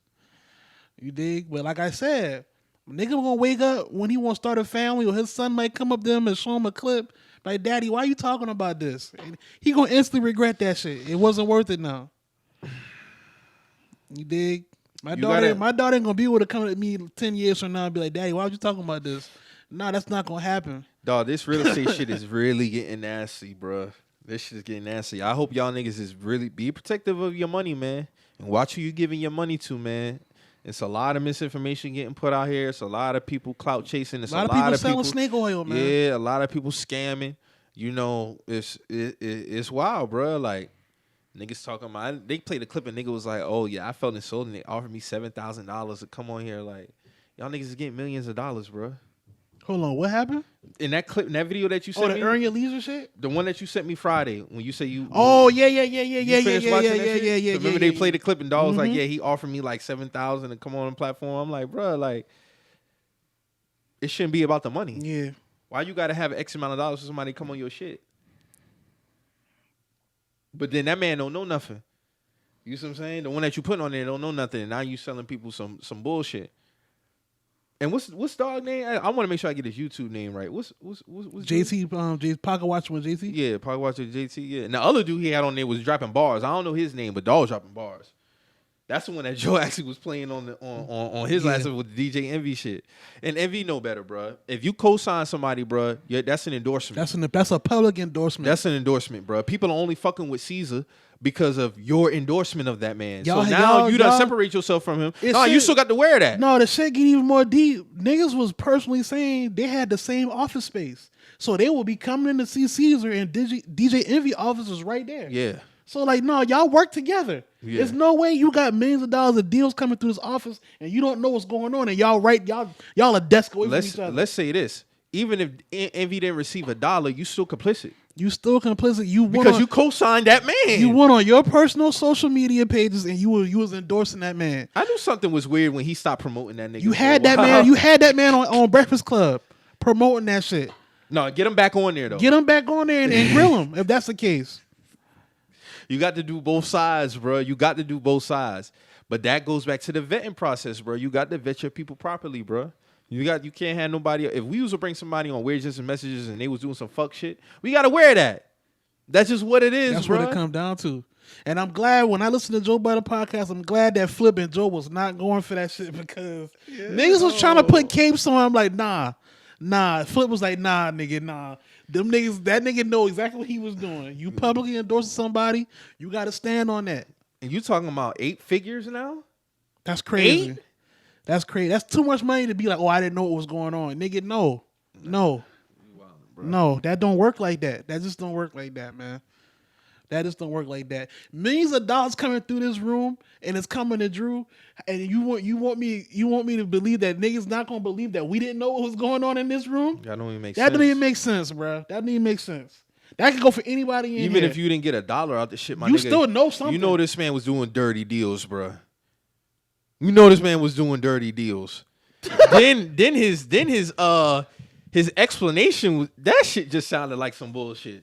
Talking about on the live? On the, No, I'm talking about Caesar. Oh, Caesar. Okay, yeah. I thought you were talking about Tony the Closer and Envy Live. No, Yeah. Caesar apology or whatever Yeah. the fuck that shit was. He talking about something his phone never got switched and shit, but niggas saying that they been calling you. You ain't answering. You not answering the phone, so somebody lying. And these people who losing this money, I'm siding with them. Hey man, where there's smoke is fire, right? Where there's smoke is fire. Hey man, Joe told niggas true that shit sound like a scam, and now y'all don't talk no more. Okay. No, they wasn't even talking before then. Oh, But you reach out to me to get on some real estate. I don't like shit like that. Don't reach out to me and we don't talk like that. And you want me to join you on some business venture? Nah, my nigga. so they wasn't talking. With No, they wasn't talking when he called. That's why Joe said I was walking my dog in the backyard at the time. So I'm kind of zoned out. But like my nigga, like you talking about getting on this real estate deal and you breaking down the details and like, no, that's real shit. That go for anything. Yeah. Like nigga, don't hit me. Oh yeah, what's up with the podcast? Ain't nothing up with the podcast. Nigga, come on, man. What you want to talk about, nigga? What you really want? What you want to talk about? Yeah, Nigga? like no. That's not how That's that what I shit be. goes. If I be in the street, bro, and they be like, "Hey man, what's up with the podcast?" And be like, "All right, bro, what's up, bro?" I've said that so like, "Yo, what's up, bro?" Like, nigga, you know what? Come on, bro, what's up? It should be wild when niggas be doing that shit, but y'all just be careful out here with your money, man, because I ain't know niggas was losing that type of money in real estate, Mo. I ain't gonna hold you. Man, this shit. That's like, because I know you somebody who actually been in that field and like you seen both sides of this shit. Niggas be losing bread, bro. You can lose money a few ways in real estate, man, from dealing with. But here's the thing, though. You got to play the long game when it comes to real estate. Like, for example, right? Let's say you do a simple, and I'm not no real estate expert, so please, I only know some of the basics. So if you buy an old rundown house, you rehab it, and you put it out on the market to sell, that shit might not sell for some months. But guess what, though? The longer it sit, the higher the value it may go up. You can't play the quick game with real estate, bro. That shit don't work like that. Especially in today's economy. The shit. Listen, man, with this real estate shit, even the shit that they promote as quick cash is still a long game in that. So yeah, a fix and flip might take 3 to 4 months to complete the rehab, but that shit still gotta sell. Even just because they complete the rehab in 3 to 4 months, that don't mean it's gonna sell. Let's say it's set for 2 years. Then what? That don't mean it's gonna sell the week after the rehab is done. That's not a guarantee at all. Yeah. Now you might have some private buyers who just buy properties and they might come and scoop that shit quick, but even that's not a guarantee. They might walk through the house and go, well, this just don't meet our standards, and that's cool. That happens, but even the shit that's promoted as quick cash in real estate is not necessarily quick. That can be, like Mike said, that can be a year or two. That could be, the fix and flip might take 3 months. Then who's to say you might have setbacks? Then you might have setbacks. You might have been fucking with a shitty contractor that got you for $10K. So now you out of $10K. Oh, they be scamming too. That's what I'm saying. The contractors you gotta make sure you got good contractors. You gotta make sure the people who doing the inspections are trustworthy. That remind me of Stringer Bell on The Wire. Every time he thought he was getting 10 steps ahead, what happened? No, he was getting problems, fucked. Mr. Bell. No, I ain't got time for problems. Yeah. What's up? We got to get inspections out here to approve these changes. Like, damn, man. Every time I seem like we getting ahead, y'all back in my fucking pockets. That's how that shit be. That's exactly how it go. That's exactly how it goes sometimes. You are in a very small percentage if you get what they call a quick cash in this shit. Like you're in a very small percentage. People be looking for 20%, 30% return. It don't always be like that. Or you wait in an extensive period. Hey man, be careful who y'all following, man. Yeah, man, just be careful, man. A lot of people, because the real estate market get nasty. No, I didn't know the real estate market was this nasty, bro. I ain't gonna hold you. They be sounding good, but it's like, bro, like people who actually know something about it, they can tell you, bro. Like, and sometimes all it be is a conversation, bro. You'll be surprised who. Just in the few deals that I've done, you will be surprised at who really got the money and who y'all think got the money. And who really making moves as opposed to who y'all think making moves. I'm just speaking for Charleston market. Yeah. That's just a fact. You'll be surprised at who really got the bread as opposed to the niggas who y'all think got the bread based off a billboard or some ads or some shit like that. That's all I can really say. That's a fact. It's a That's just dirty facts. game out here, man. Y'all watch out for the Caesars and the big businesses and all these niggas out here, man, getting over on niggas, man. Be careful, man. Because if I know niggas personally who done been burned, then I know it's definitely some truth to that shit, bro. Like, no, we ain't doing that. And then I don't like how niggas be dropping them notes and shit, man. Writing essays and shit about. Get your ass in front of that phone and talk like a man. Pay these people their money, bro. Pay these people their money. Write these damn. And Envy could have came out this shit clear if he would just been like, nah, like, my fuck up. I thought Caesar was somebody who did great business. Come to find out, he was doing some dirty shit. That's on him now to make amends and fix that. But my apologies for not doing my proper vetting process. What's wrong with that? What's wrong with saying that? But see, he lied because even when, even with when you lie, you make it worse. With the shit with Tony, even with the shit with Tony the closer, he was telling Tony off the live that Caesar even owed him money. Yeah. But then when they get on the live, he like, nah, me and Caesar good. He paid me. But he said it without saying because he tried to be slick. So you try to say we had some shit that didn't work out. We had some shit that didn't work out. And then Tony was like, "No, what exactly you talking about?" Because off the live, you just told me this man owe you bread for the school y'all was renovating into housing. So what happened with that? He was like, "Oh no, we good." But why did you just tell me 5 minutes ago that y'all weren't good? Yeah, like, bro, the niggas, like, dog, these niggas is crazy, bro. It'd be nasty. It's a nasty game. Crazy, bro. It's a nasty game out here, bro. You better be careful, man. Watch who you giving your fucking money to. And if it sounds too good to be true, it's too good to be true. It is too good to be true, bro. Like, just be careful, man. So let's get into some sports shit, man. Drew, congratulations to your Heat for winning the East. Them niggas went into Boston and won by 23 points. Definitely did not see that shit coming. You had Duncan Robinson doing the Hulk Hogan to the crowd and shit. It was a crazy Memorial Day, man. Jimmy Butler delivered again, shut me up again. Credit to him. And, we got the finals. Game 1 was on Thursday. Denver came out, handled business. Miami, I think they'll come out better tonight. They missed a lot of wide open shots. I mean, Caleb and Strus was combined 0-16 or some shit, wild shit like that. But, Mo, for y'all on the Boston side, I don't know, man. I still think y'all keep the Brown and Tatum pairing, but that Game 7 was abysmal, my nigga. That shit was. It's terrible. I watched the whole thing, and I wanted to cut it off at the fourth quarter. I'm like, man, these niggas, woo, that was some nasty shit. These niggas is stanky, man. Like, I ain't got no. But niggas like Caleb Martin turning the 63-point game Jordan on us. Like, I don't get it, man. I just don't understand it. But I mean, we lost. We lost fair and square, man. We can't really complain about nothing. Tatum did hurt himself, but the niggas still chose to play. So yeah, he was fighting. I gotta hold him to that. Like, you still lost. Like, it is what it is. Yeah, that's just it for me. I didn't get to watch the game. Well, I'm gonna make sure I watch game 2 tonight. But yeah, man, I think y'all come out looking better today, as opposed to what was that, Thursday? I think Kevin Garnett made an interesting point. He said that typically you look at superstars that go and battling 1-on-1, not really so much as a team, but this, I mean, besides Joker, I mean, it's really like you got to look at the first 6-7 players, like on both sides, because anyone can get hot. Mm-hmm. That's a fact. Yeah. So it is a different feel for this NBA Finals. But I'm excited to see what this shit happen. I mean, the ball rotation looked good. It just we was missing open shots. You know what I'm saying? That nigga Joker's a monster though. But Bam got to continue to play like this. Like, yeah, from looking at the stat line, I see that Bam can play. He can't have no nice knock like how he had game 1. For y'all to win, he has to play like Facts. that. He got to play like that. And if he does it, it's a long day. I got some narratives for y'all niggas. Hold on, Mike. I ain't gonna say. I'm just saying. Y'all get prepared. This is the episode 251. Oh, you laying the warning on I'm laying the foundation right now. Joker come out on top. I got some narratives for y'all niggas. That's all I'm gonna say.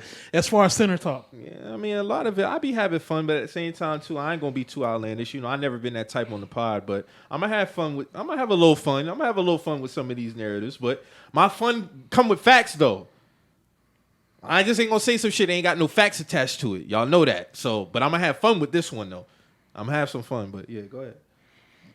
Hey man, the man said it, man. But from watching Joker, man, it looked like it was an easy triple double. I still ain't watched no highlights nothing from game one, so I'm gonna probably when I get in the crib before this game come on, probably look and see what was really going on before game two. But what he had, what like 28, 10, and 16 or Something like that, yeah. 13 which assists. is ridiculous. Like yeah. 10 rebounds, 13 assists.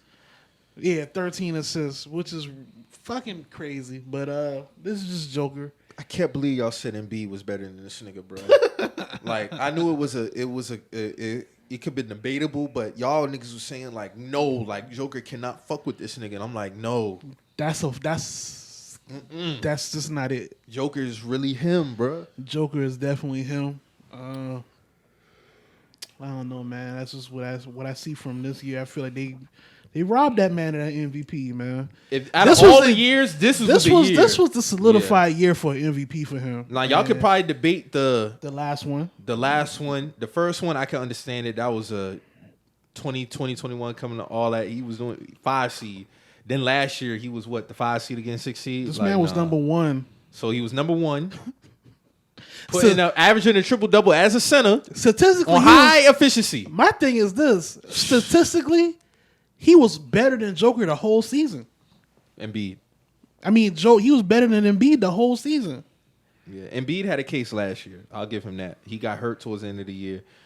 But this year, I mean, they gave him, here you go, man. Here, nigga, damn. But you didn't even live up to it.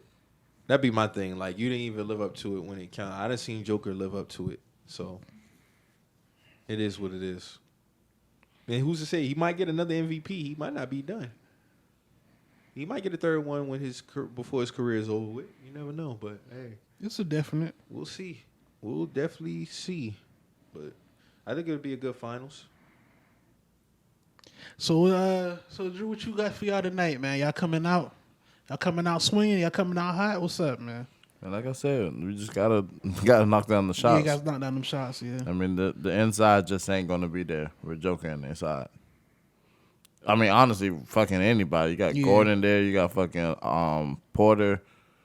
I mean, it's Porter balling too. Yeah, they got some length on their squad, bro. Then you still got Bruce Brown. He's an annoyance on both sides of the ball because he killed niggas with that floater. I don't know.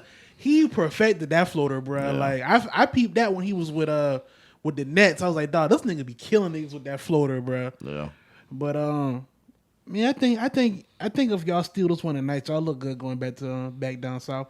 That altitude be killing niggas them first games too, though. Yeah. So if y'all steal this one tonight, y'all look good going back. I think that shit is gas, though. I want y'all to stop saying that too. You think that don't mean nothing? That altitude don't mean shit. Y'all been running for that for a while now. Niggas been saying that though for like years. They have never won anything. These are the facts. They have never won anything, and they've lost plenty of playoff games at home. Series, period, with this quote unquote altitude advantage. This is the first time ever they've been in the finals.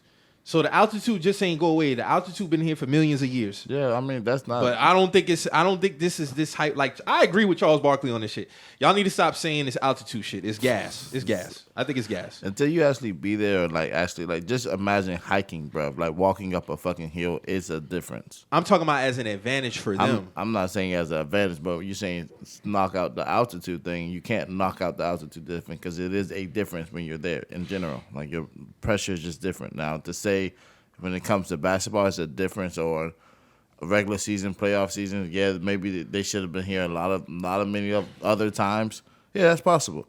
But to say like the altitude, until you actually experience this shit, bro, it is a huge difference. Walking through it, difference. Running through it, I'm not discounting. I know, because we had conversations. We've had conversations on the podcast before about Denver. I'm talking about in terms of basketball connection. That's what I'm talking about. I get it, but okay. Well, you're being more specific now. Yes, that's I'm being very specific. Yeah, that's what I'm talking about. I don't think they have that much of advantage over y'all. in terms of altitude. No, I don't believe that. The Denver Nuggets have never been to an NBA Finals. We've seen them in plenty of playoff games. Even when they had the Western Conference Finals with Kobe and Melo going head-to-head, they never brought that up. They won that series in 5. So, like that, I get it. Like it's a thing, but I think they've been using that to kind of prop up the Denver Nuggets a little bit. But I think it's some bullshit. I think they just beating y'all niggas. That could be true too. It can go both ways. I mean, because they talk about even when the Broncos, you go play in Denver, and you know the Denver Broncos don't be doing nothing. What they be doing?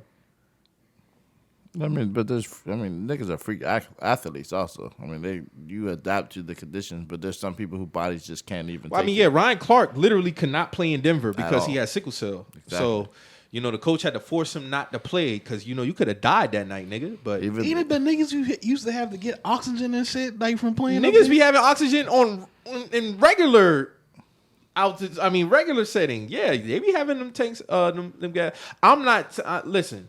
I know if I go to Denver right now, I might have a hard time because I've never been there. That's not what I'm saying. I'm talking about just in terms of they trying to say, oh, yeah. Well, if that's the case, then y'all niggas win the next 3 championships. If y'all have such this big advantage. That's all I'm saying. I would like to visit Denver, though. I feel you.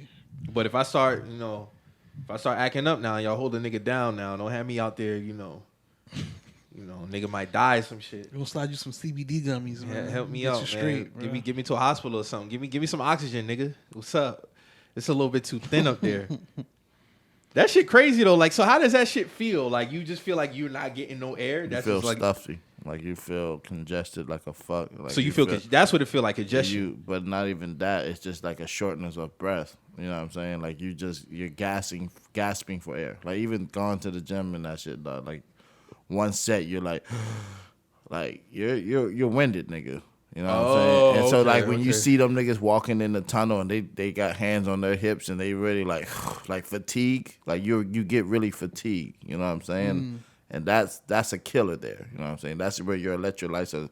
You're gonna need to boost them shit up. You know, but it's. You think it's all about training yourself in the off season, more so 100%. conditioning? Yeah, I mean, conditioning, right? Conditioning is the biggest thing. Now, if you're not to prep yourself, so you're gonna be done if you're not conditioning. 100%. I mean, even if for us, like in lower states, higher states of South Carolina, you know what I'm saying? Big. Yeah. Like when we went to go play Scotch Branch in high school, that shit was a whole different altitude. They had a higher altitude there. Yeah. I mean, that's in South Carolina. Yeah, they in the mountains though, right? Yeah. So you know what I'm saying?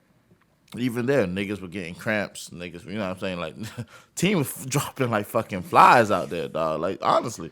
But that just goes to show you where your weak points are. Like, you niggas are conditioning.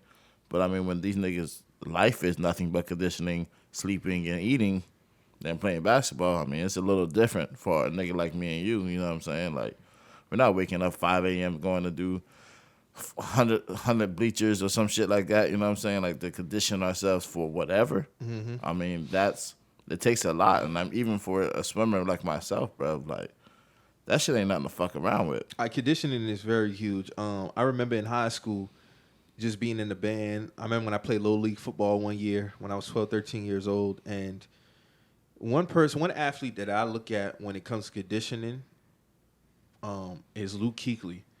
I remember when we drafted Luke and they went over his workout regimen and how he because some of them they get on the treadmill but they have like the mask on and shit like that to like measure like that dude is the epitome of that sports science shit. Like if they had sports science and they had to break down like a freak athlete's body, I would use Luke Kuechly.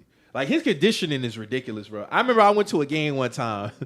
This was week 1, 2013 against the Seattle Seahawks. Nigga, it was burning. And I'm sitting higher now. Imagine on field. Yeah. And this dude is flying sideline to sideline. Like it's literally like his stamina is on 100, bro. But you condition your body to just deal with the elements, deal with the heat, all this type of shit. I just see something recently. LSU gonna have air conditioning in their helmets. Mm-hmm. What y'all think about that? That's raw. Yeah, I feel like this. You think that'll cut down like on the people being gas type shit? If you cooling that head and neck area down for somebody, I think that would That would probably help their stamina. I'm surprised that hasn't really been implemented. I used to that's- think about that as a kid. I'm like, why they don't have air conditioning in helmets? They used to have ice packs. I remember when I used to play, we had ice packs and shit in them shit. They got actual air conditioning. Now they got helmets actual air conditioning. That's kind of fire. Yeah. That is kind of fire. I ain't gonna hold you. Man, they make a lot of shit for in these third world countries are just suffering, bro, from so much shit, dog. But these niggas making fucking. I hate to laugh at that, but the way you, you cuz, right, man, though. that You shit right. crazy. We got all the resources, fucking AC and helmets, bro. Like, come on, I ain't gonna dog. hold you, bro. That's kind of hard though. That's next level shit. That's dog. hard That's- though. it That's is, hard, I bro. get it. If the NFL implement that, ain't gonna be no more excuses for niggas when it come to. But I'm sure starting to think like, all right, because to operate an air conditioner, you have Freon, all kind of shit, circulating around your fucking brain. You know what I mean? Like, Okay. that's and then And they got niggas- some type of port in there. But people, you know what I'm saying?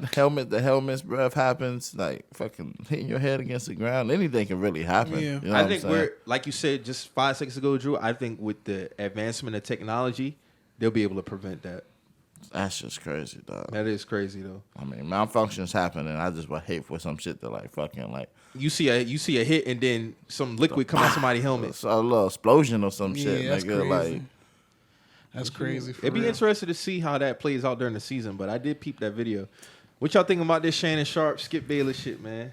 I think it was bound to happen. It was inevitable after certain things that happened on 6-year run, man. on the show, especially in recent times. But I've been seeing little things from both sides of the argument. As far as the respect level, they basically saying certain things that Shannon done probably put him down as far as respectability, as far as Skip go. Of course, certain things that Skip may have said about things that Shannon might have took personal. As far as respectability, so I see things on both levels. I think Shannon be all right wherever he I go. don't think at, though. Shannon ever been disrespectful to Skip.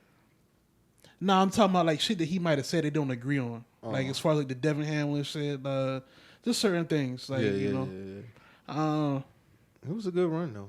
Yeah, I mean, it Me was personally, I fuck with the show. I'm still watch it. Whoever sitting across with Skip, I don't know who you gonna get. I do see the rumblings about Stephen A. Smith saying. I did see that. I watched his show on YouTube. His show actually is pretty good on YouTube. I ain't gonna lie. That shit is kind of dope. It don't really extend too long. It's in between that 20-30 minute window. When he get to talking about that other shit though, dude is just a trip, man. When he talk about politics, he would be talking about just real life shit. But he talking about he get Shannon on first take, he be with it, bro. no. But he's also saying like, there's a lot of other people who have Skip X's linking up. Yeah, you know what I'm saying? Like, but I think it's Skip is to have started to show his white supremacy, and if you know what I mean from living in the South or what that looks like of entitlement, I feel like that's like he feel like he's losing his show, so he has to do these antics of like shutting Shannon up. Yeah, it's power structure. Yeah, 100%. Power structure, because when you look at, I mean, cut you off, but if you look at like just what Shannon got going on outside of Undisputed, like Club Shay Shay is going crazy. Mm-hmm. That's That shit leaving going- Fox too. Yeah, so that shit going crazy. I honestly feel like Shannon might have just woke up one day and be like, man, like I don't got to do this shit. Like, you know what I'm saying? Like, Well, I think he hit the end of his contract and didn't want to re-up. No, I mean it's still one of those things. Like, I mean, it's a respect level, and Yeah. Skip doesn't give him the respect that he's deserving of, and everybody can see it around. I mean, look how loudly Stephen A. was speaking on the situation and saying, if you know, essentially like what you're dealing with over there with Skip Bayless, but it's still one of those things. Like, I'm not going to bash the man. But if you fucking know, you know. And this is this nigga's show. Skip left because he felt like he left First Take because, that was his show and he felt like Stephen A. was like, becoming bigger. The ratings were. And that's what it was. And people But so, bruh, hater? Oh, for sure. Yeah, Skip got We some know hate. that. Yeah, Skip We got know some that. hate. I mean, you can't say nothing about Tom Brady. You can't say nothing about Baker Mayfield. You can't say nothing about Oh, the you can Cowboys. say some shit about Baker Mayfield. Well, now, but back, I mean, few years ago, no. Nah, I get what you're saying. Yeah, I get what you're saying. You know what I'm saying? Like, I think with that pairing though, I think it's like you go from Stephen A. then you go to Shannon, and I fuck with Shannon. Shannon actually became better on the show, especially with his basketball takes. At the beginning, it was kind of shaky because we only know Shannon for football. That's the only thing we knew Shannon for was for football, but he got better across the scope. And I think with just them being together for 6 years, I think over the last couple years is when the shit boiled. Like, honestly, if you look at the full scale of the show, it didn't get like that until recently. And then even then, it was just like, it would be pop-ups every other 2 months. But for the full scope of the show, that shit wasn't like that all the time. You gotta also That think shit like wasn't like that all the time. in the last 2.5 years, that's when Shannon really start to really take off, like really take off. Like we all know Shannon, Yeah. But as far as like him becoming like a top media personality, the last 2.5 years for sure And is when it. even a few months ago, I mean, cut you off. Even a few months ago, when he had an interview talking about his fallout with Skip, he was like, "Man, listen, you always gonna have some headbutts. Me and Skip, we talked after the show. We came to like we had a real great conversation. I expressed to him how I felt about it. I can never say Skip is somebody that I would look down on or disrespect. Like, he gave me a great opportunity. We worked great together. We had our down moments. We had some great moments. But all in all, though, it has been a great thing. So, based off of that with Shannon, hey, some good shit come to an end. You see what I'm saying? Shannon, I think he could flourish with somebody else. Definitely, for sure. If it's Stephen A., that should be fire, I think. If it's Dolo, then, hey, it's Dolo. I still think he'll be on a debate show, though. yeah. I just don't know who. I don't know who Skip would get across from him, because he's like Skip then made his own name, but I've seen Skip before, and that's Mad Dog. Mad Dog be on First Take, but Mad Dog got his name off the radio shit. You get what I'm saying? He became Mad Dog because of his persona on the radio. So it's like, I look at with Skip as Shannon. It ran its course. Yeah, no, for sure. It ran its course. For sure. And again, man, I mean, as society continue to project in the way that it has gone, and, you know, it's always going to be black versus white, the views and shit really just, you know, it started to boil over. And I think that's where it just has to come to a split. It has to come to a divide. I still think, because even when I look at their ratings, they still was up there top. First Take and Undisputed will always flip-flop 1-2 seasonal. Number 2 was always battling for number 1, number 2 on daily listeners, like 500K viewers a day type shit. So I don't think the numbers is really an issue. I think more so when you look at it comes to pride, honestly, because yeah, when it's you look at I think with Skip and Shannon dynamic, it became better as the show went along. I look at it like Max and Stephen A. That's how honestly I look at it. I think, but see, Stephen A. gave it up 100. He was like, yeah, I didn't want Max no more, and I told him that. Like, I just felt like Max was getting to a point where it wasn't, the chemistry just wasn't right no more, and I was vocal to him about it. I've always felt like Max Kellerman was a great boxing analyst. I peep his show here and there with him and with Jay Will, but I like more Max Kellerman the boxing aspect. Me personally, I didn't really like him and Stephen A. as a pairing. I felt like he could have got somebody better at the time, but I mean, they ran their course for what was it, 3 years, 2 years?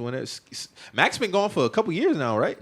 So I mean, ain't no telling who. I'm gonna watch regardless. I'm gonna still watch both shows regardless of whoever's across from one of them, because I think Skip and Shannon are. I mean, not Skip and Shannon. Skip and Stephen A. are the draw. So whoever's across from them, I'm gonna watch regardless. I'm only speaking for me. So yeah, I really fell off of Skip, bro, after the split of him and Stephen A. And then it was just like the views and shit. But really, what was like the no brainer for me was like, I can't fuck with this dude, was when he made that tweet and he stood on his tweet. You know About what I'm saying? About talking about, like, it was basically that timeout that happened when Buddy got hurt. you talking about the DeMar Hamlin shit? Oh, okay. Like yeah, that. I mean, a lot of people feel the type. I didn't really feel like Skip had no malice behind it. I can understand some people who do. Me personally, I don't feel like he had no malice behind that shit. I get it, but in the wake of learning new information, it only takes 2 seconds to delete that shit. You see, it's unhumane to keep the shit up there. You know what I mean? Somebody got fucking hurt from this shit. You know what I'm saying? Then the next day, like, he was like, I'm gonna stay. I'm not. Yeah, he's standing on it. Yeah, But like he that, said you ain't had to do all that though. That's my thing. When Shannon was speaking his piece, because Shannon didn't come the next day. Mm-hmm. So when he came back that Tuesday and he was trying to talk to you, ain't had to even cut him off. Like, you know what I'm saying? Like it was to me, it was more so like, Yeah, because he said the producers had an issue. He's like, no, the producers ain't had an issue with it. It's fine. I left it up. You see what I'm saying? So basically, he was standing on his shit. Skip has always been the person to stand on his shit. Skip is never deleting no tweets. No, He's not get thinking it. about nothing he said. I get it. And that's what I'm saying. He showed his white entitlement. He showed his fucking hands for me, bruv, and I'm cool on him. Hey, The Jordans, the suits, and all the antics, bruv, miss me with it. Never thought that shit was cool, honestly. that should be corny as hell, bro. Niggas be Never, I can never look at lose in niggas these. get- Okay, like, bro. Nigga, get your choke up ass Jordans on somewhere, bro. Like nobody cares, bro. You look, you about to die for one. Facts. Like Nigga, I don't even very care about sick- this fact you got sickly. on Jordans, bro. Like I don't care about that. But still, it's just. I said the same thing when Shannon was doing the whole stocking cap shit too. Though I'm like, bro, you don't got to do this. Like, Yeah. you don't.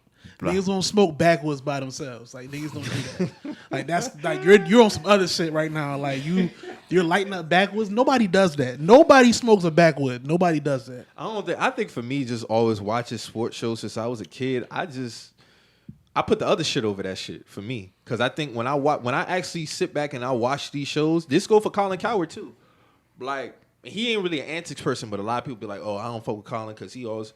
But what I appreciate about it is they really be having some good coverage though, and I think when a lot of times we just been so accustomed of seeing the loud shouting matches with Skip, but when Skip actually break down some shit, he be breaking down some shit. I think we just got too accustomed now with social media now is where we just highlight, the moments. But when we had Cold Pizza days, we ain't had Twitter. So all we had was the actual show with him and Woody Page, or it could be whoever else they had on there. And we just had the breakdowns of certain. When Stephen A used to be on it, which is actually funny because when I go back and I look at Stephen A in 05, that nigga eyebrows is on italic, my nigga. Like that shit is on bold. That nigga look like a completely different person. But Yeah, they been treating him like a work donkey. Every single day. this nigga looked like it looked like he really looked like Calvin on Paid in Full, bro, in 05. That shit is crazy. But I mean, I like First Take. I like Undisputed. So it'd be interesting to see what Shannon got going on in terms of his venture. So yeah, they say after the last finals game, that's it. But that's around the time they go on break anyway. So I think Undisputed will be back around when they usually come back around August. Yeah, that's All of shows usually don't come back until August. So that was in terms of his We'll see. buyout. He had a buyout with them. So we'll see, man. We y'all think he gonna go at? Or where y'all would like to see him at? I hope he focuses on his own show. I honestly feel like if he do some other shit with Club Shay Shay, he'll be all right. Yeah, I I feel want to like see him on a debate show though. I like Shannon on debate shows. He be having the one-liners, man. His one-liners be hilarious. Now, if he just want to pop up on somebody's show here and there, I'm with that too. But he can do his own thing. Like he really could on Yeah. some Pat McCaffrey type shit. Like Pat McAfee. back yeah. Yeah, that's what I was thinking. Shit, he also. going to ESPN. Yeah, I don't know why. What you think about that I shit? don't Drew? know. I don't know what happened with that shit. I think it's you get more access. I feel like Because it access ain't to the what, money like- thing. Obviously, it ain't Yeah, the it money. ain't the money. He left the money on the table. yeah, When you say access, what you mean? Like Like- access to people? yeah. Like I mean, to be able to cover certain, because I mean, right now they can't. Technically, they can't do certain things. So, like how you see, like if you watch their sets, they got like jerseys and shit covering certain things and stuff like that. Yeah. That's because of copyright infringement and stuff like that. When you're actually affiliated with ESPN, you don't have to worry about those things. You know what I mean? Like simple little things. Also, I think like having access to those one-on-one conversations with alley-oops of anybody, because they got Ian Rappaport on So there. he can't get nobody like. I on- think he can, but I think, I mean, if you look at his guests, I mean, just kind of the trajectory.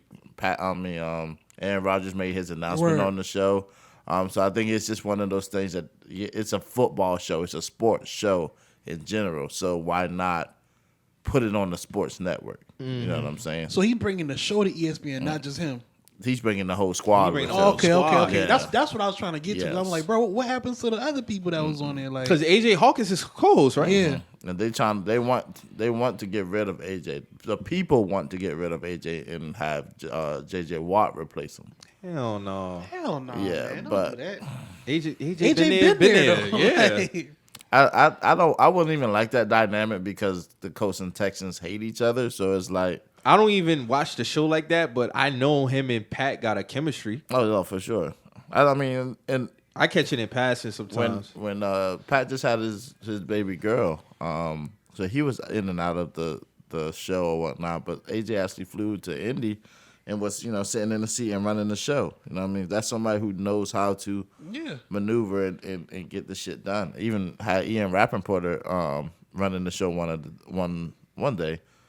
I mean, 3 hours of a show, man. But I think it's one of those moves that, to get a bigger. I mean, because ESPN, bro, you gonna get access to every fucking body. Yes. Like there's That opens you up to a whole nother. It level. opens up a whole nother lane NASCAR, for you. hockey, Yeah. tennis, The whole world of sports, the bro. whole world of sports. Yeah, My so- thing is, I'm just looking at it from is like that's a lot of bread he walking away from, but it's like yeah, Probably ain't but the you money gonna- for him. He yeah, probably figured he'd get it back then some. Probably when he re-up with ESPN. yeah. I mean, you know what you because got he there. set a mark for himself with that deal. Yeah, He did. but I mean, we also don't. He's not going to say the figure how much Yeah. is what. You Yeah. know what I Yeah, mean? they didn't say how much it was with Yeah. ESPN, did he? No. And he knows, and he plays around with it. Shit, they usually put it out there. They do with everybody else. That's what I'm saying. When he signed that FanDuel deal, that was like the main thing of the deal. So Like he's walking away from FanDuel. That's what I'm for this, saying. yeah. Like that shit crazy. That was a big deal. That was what, 3 years? What? 120? yeah, yeah. You know what I'm saying? So That's a lot of fucking money That's in 3 a lot years. of that's a In lot of 3 bread, years. though. That's what I'm saying. Like, but it's created the Thunderdome, and they're able to do whatever kind of they want out of there. Got a full basketball goal, pickleball that shit shit fire. in there. That shit Yeah, fire like, as hell. they got all this shit, man. But that's the core base has been set. So it's like, okay, if the goal is to be part of a network, to be a sports entity of its own, your own show of a sports entity, and it's named your first and last name, fuck it, why not? Bro, I put it to you like this. That goes back to like that boss worker shit. Like Pat could just be looking at it like, bro, what's wrong with me being under a network? That could also alleviate a lot of costs. Mm-hmm. Think about it. Like if you at ESPN, now you're privy to their camera crews. Mm-hmm. They're this, they're that. I can come here because use their you got to think. resources. The ESPN campus is like its own world. Mm-hmm. It's nothing you can't do on that site. You can go here. Oh, so I don't got to drive here to get this. I could go, drive over here to this part of the campus real quick and go get, like, that motherfucker is big. Mm-hmm. So ain't no telling, like, bro, listen, all of us in who do podcasts, bro, if it ever come that day where we could be blessed under a network, I will definitely use that to a full advantage, bro. Like, you're able to, okay, we can go over here, have this set up. We don't have to worry about this. We don't got to worry about that. Da, da, da, da. And they can It's go all about the anywhere. They grind. can go anywhere, But too, salute to like, Pat, though, yeah. man, because I will say, like, when it comes to former athletes doing podcasts now, he's like the one. He's the one. He's one of the ones, and I could tell he genuinely loves it. Mm-hmm. Like, he genuinely loves doing this, and I could tell it's a passion behind it. There has been recently a lot of, basketball players, I would say, starting podcasts. Trey Young got a podcast coming out. So it's like, Why do Trey Young got a bro, listen, I don't want to be that guy. You know what I'm saying? But at the same time, too, we know that Paul George just started Paul one. George got one, Trey Dre Young got got one. one. But here's my thing when I ask this at the end of the day. What are you really bringing to this shit? If I was to ask these athletes who start these podcasts, what is it that you really want to bring to this shit? I know Trey might. I don't know. It's a lot of young niggas that fuck with Trey though. Trey might. You can have niggas who fuck with you, but do you have to have a podcast? That's the question I'm asking. Because niggas fuck with Zion Williamson. Yeah. Niggas fuck with R.I.P. Niggas fuck with Kobe Bryant. You know what I'm saying? Like niggas fuck with Luka Doncic. You know what I'm saying? So you're gonna have your fans regardless. Yeah. But what are you bringing different to the podcast market? Because when you think about it, right? When you know about the famous radio hosts of all time, right? Who are they? They usually was what? The average person out here, right? Giving a perspective of somebody who live in the everyday life. Same thing with podcasting. Combat Jack wasn't a former rapper. He wasn't a former athlete. He was an entertainment lawyer, and then he got into exactly like he was somebody who. So when I look at podcasters is usually for the voice of the everyday people like us. You know what I'm saying? Or somebody with that perspective. Somebody who's an entertainer don't have the same perspective me and you got. I'm not saying nothing wrong with it, but that's what it is. Like we on the mic giving our reviews, giving our real life shit on the shit that we listen to every day, what we watch, what we hear. You know, unique perspective shit that we deal with that they ain't dealing with. So when you're an athlete and you become a podcaster, that's my thing. Like, what different perspective are you really giving? What are you bringing new? Outside of Knuckleheads, I fuck with Knuckleheads. Yeah, them niggas shit is fire. I fuck with because they bringing something different to the shit. Right, and it's like it's authentic. It's Knuckleheads is very authentic. Very authentic.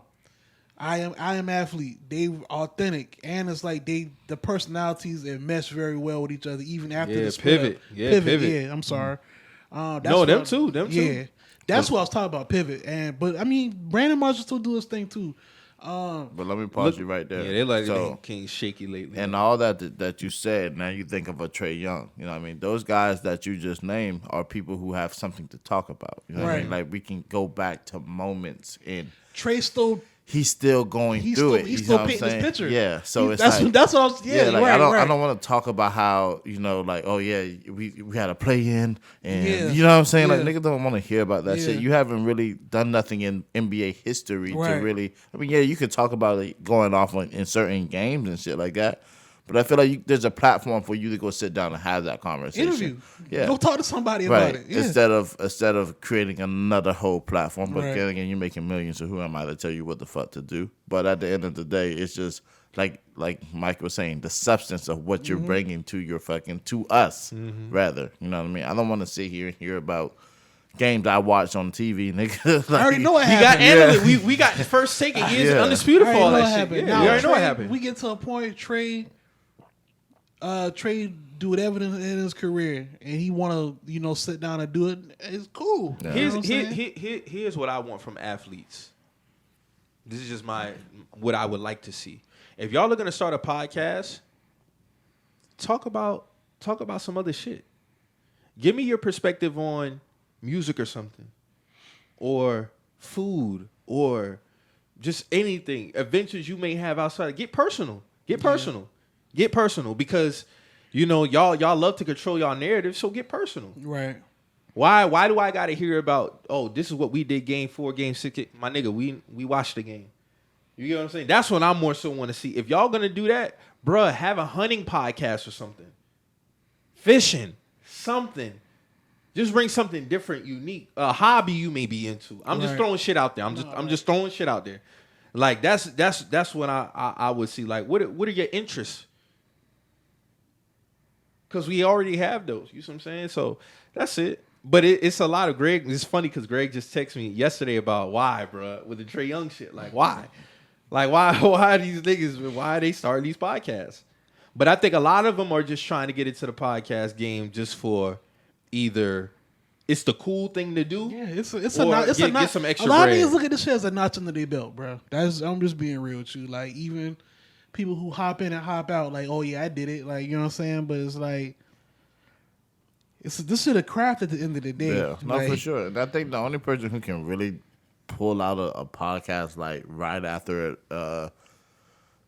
after playing is probably Draymond. You know what I mean? With good substance and actually break down and give your raw, authentic self and opinions about your team, yourself, and other players that you're playing against right now. But you got the belts. You know what I'm saying? You got the rings to talk about.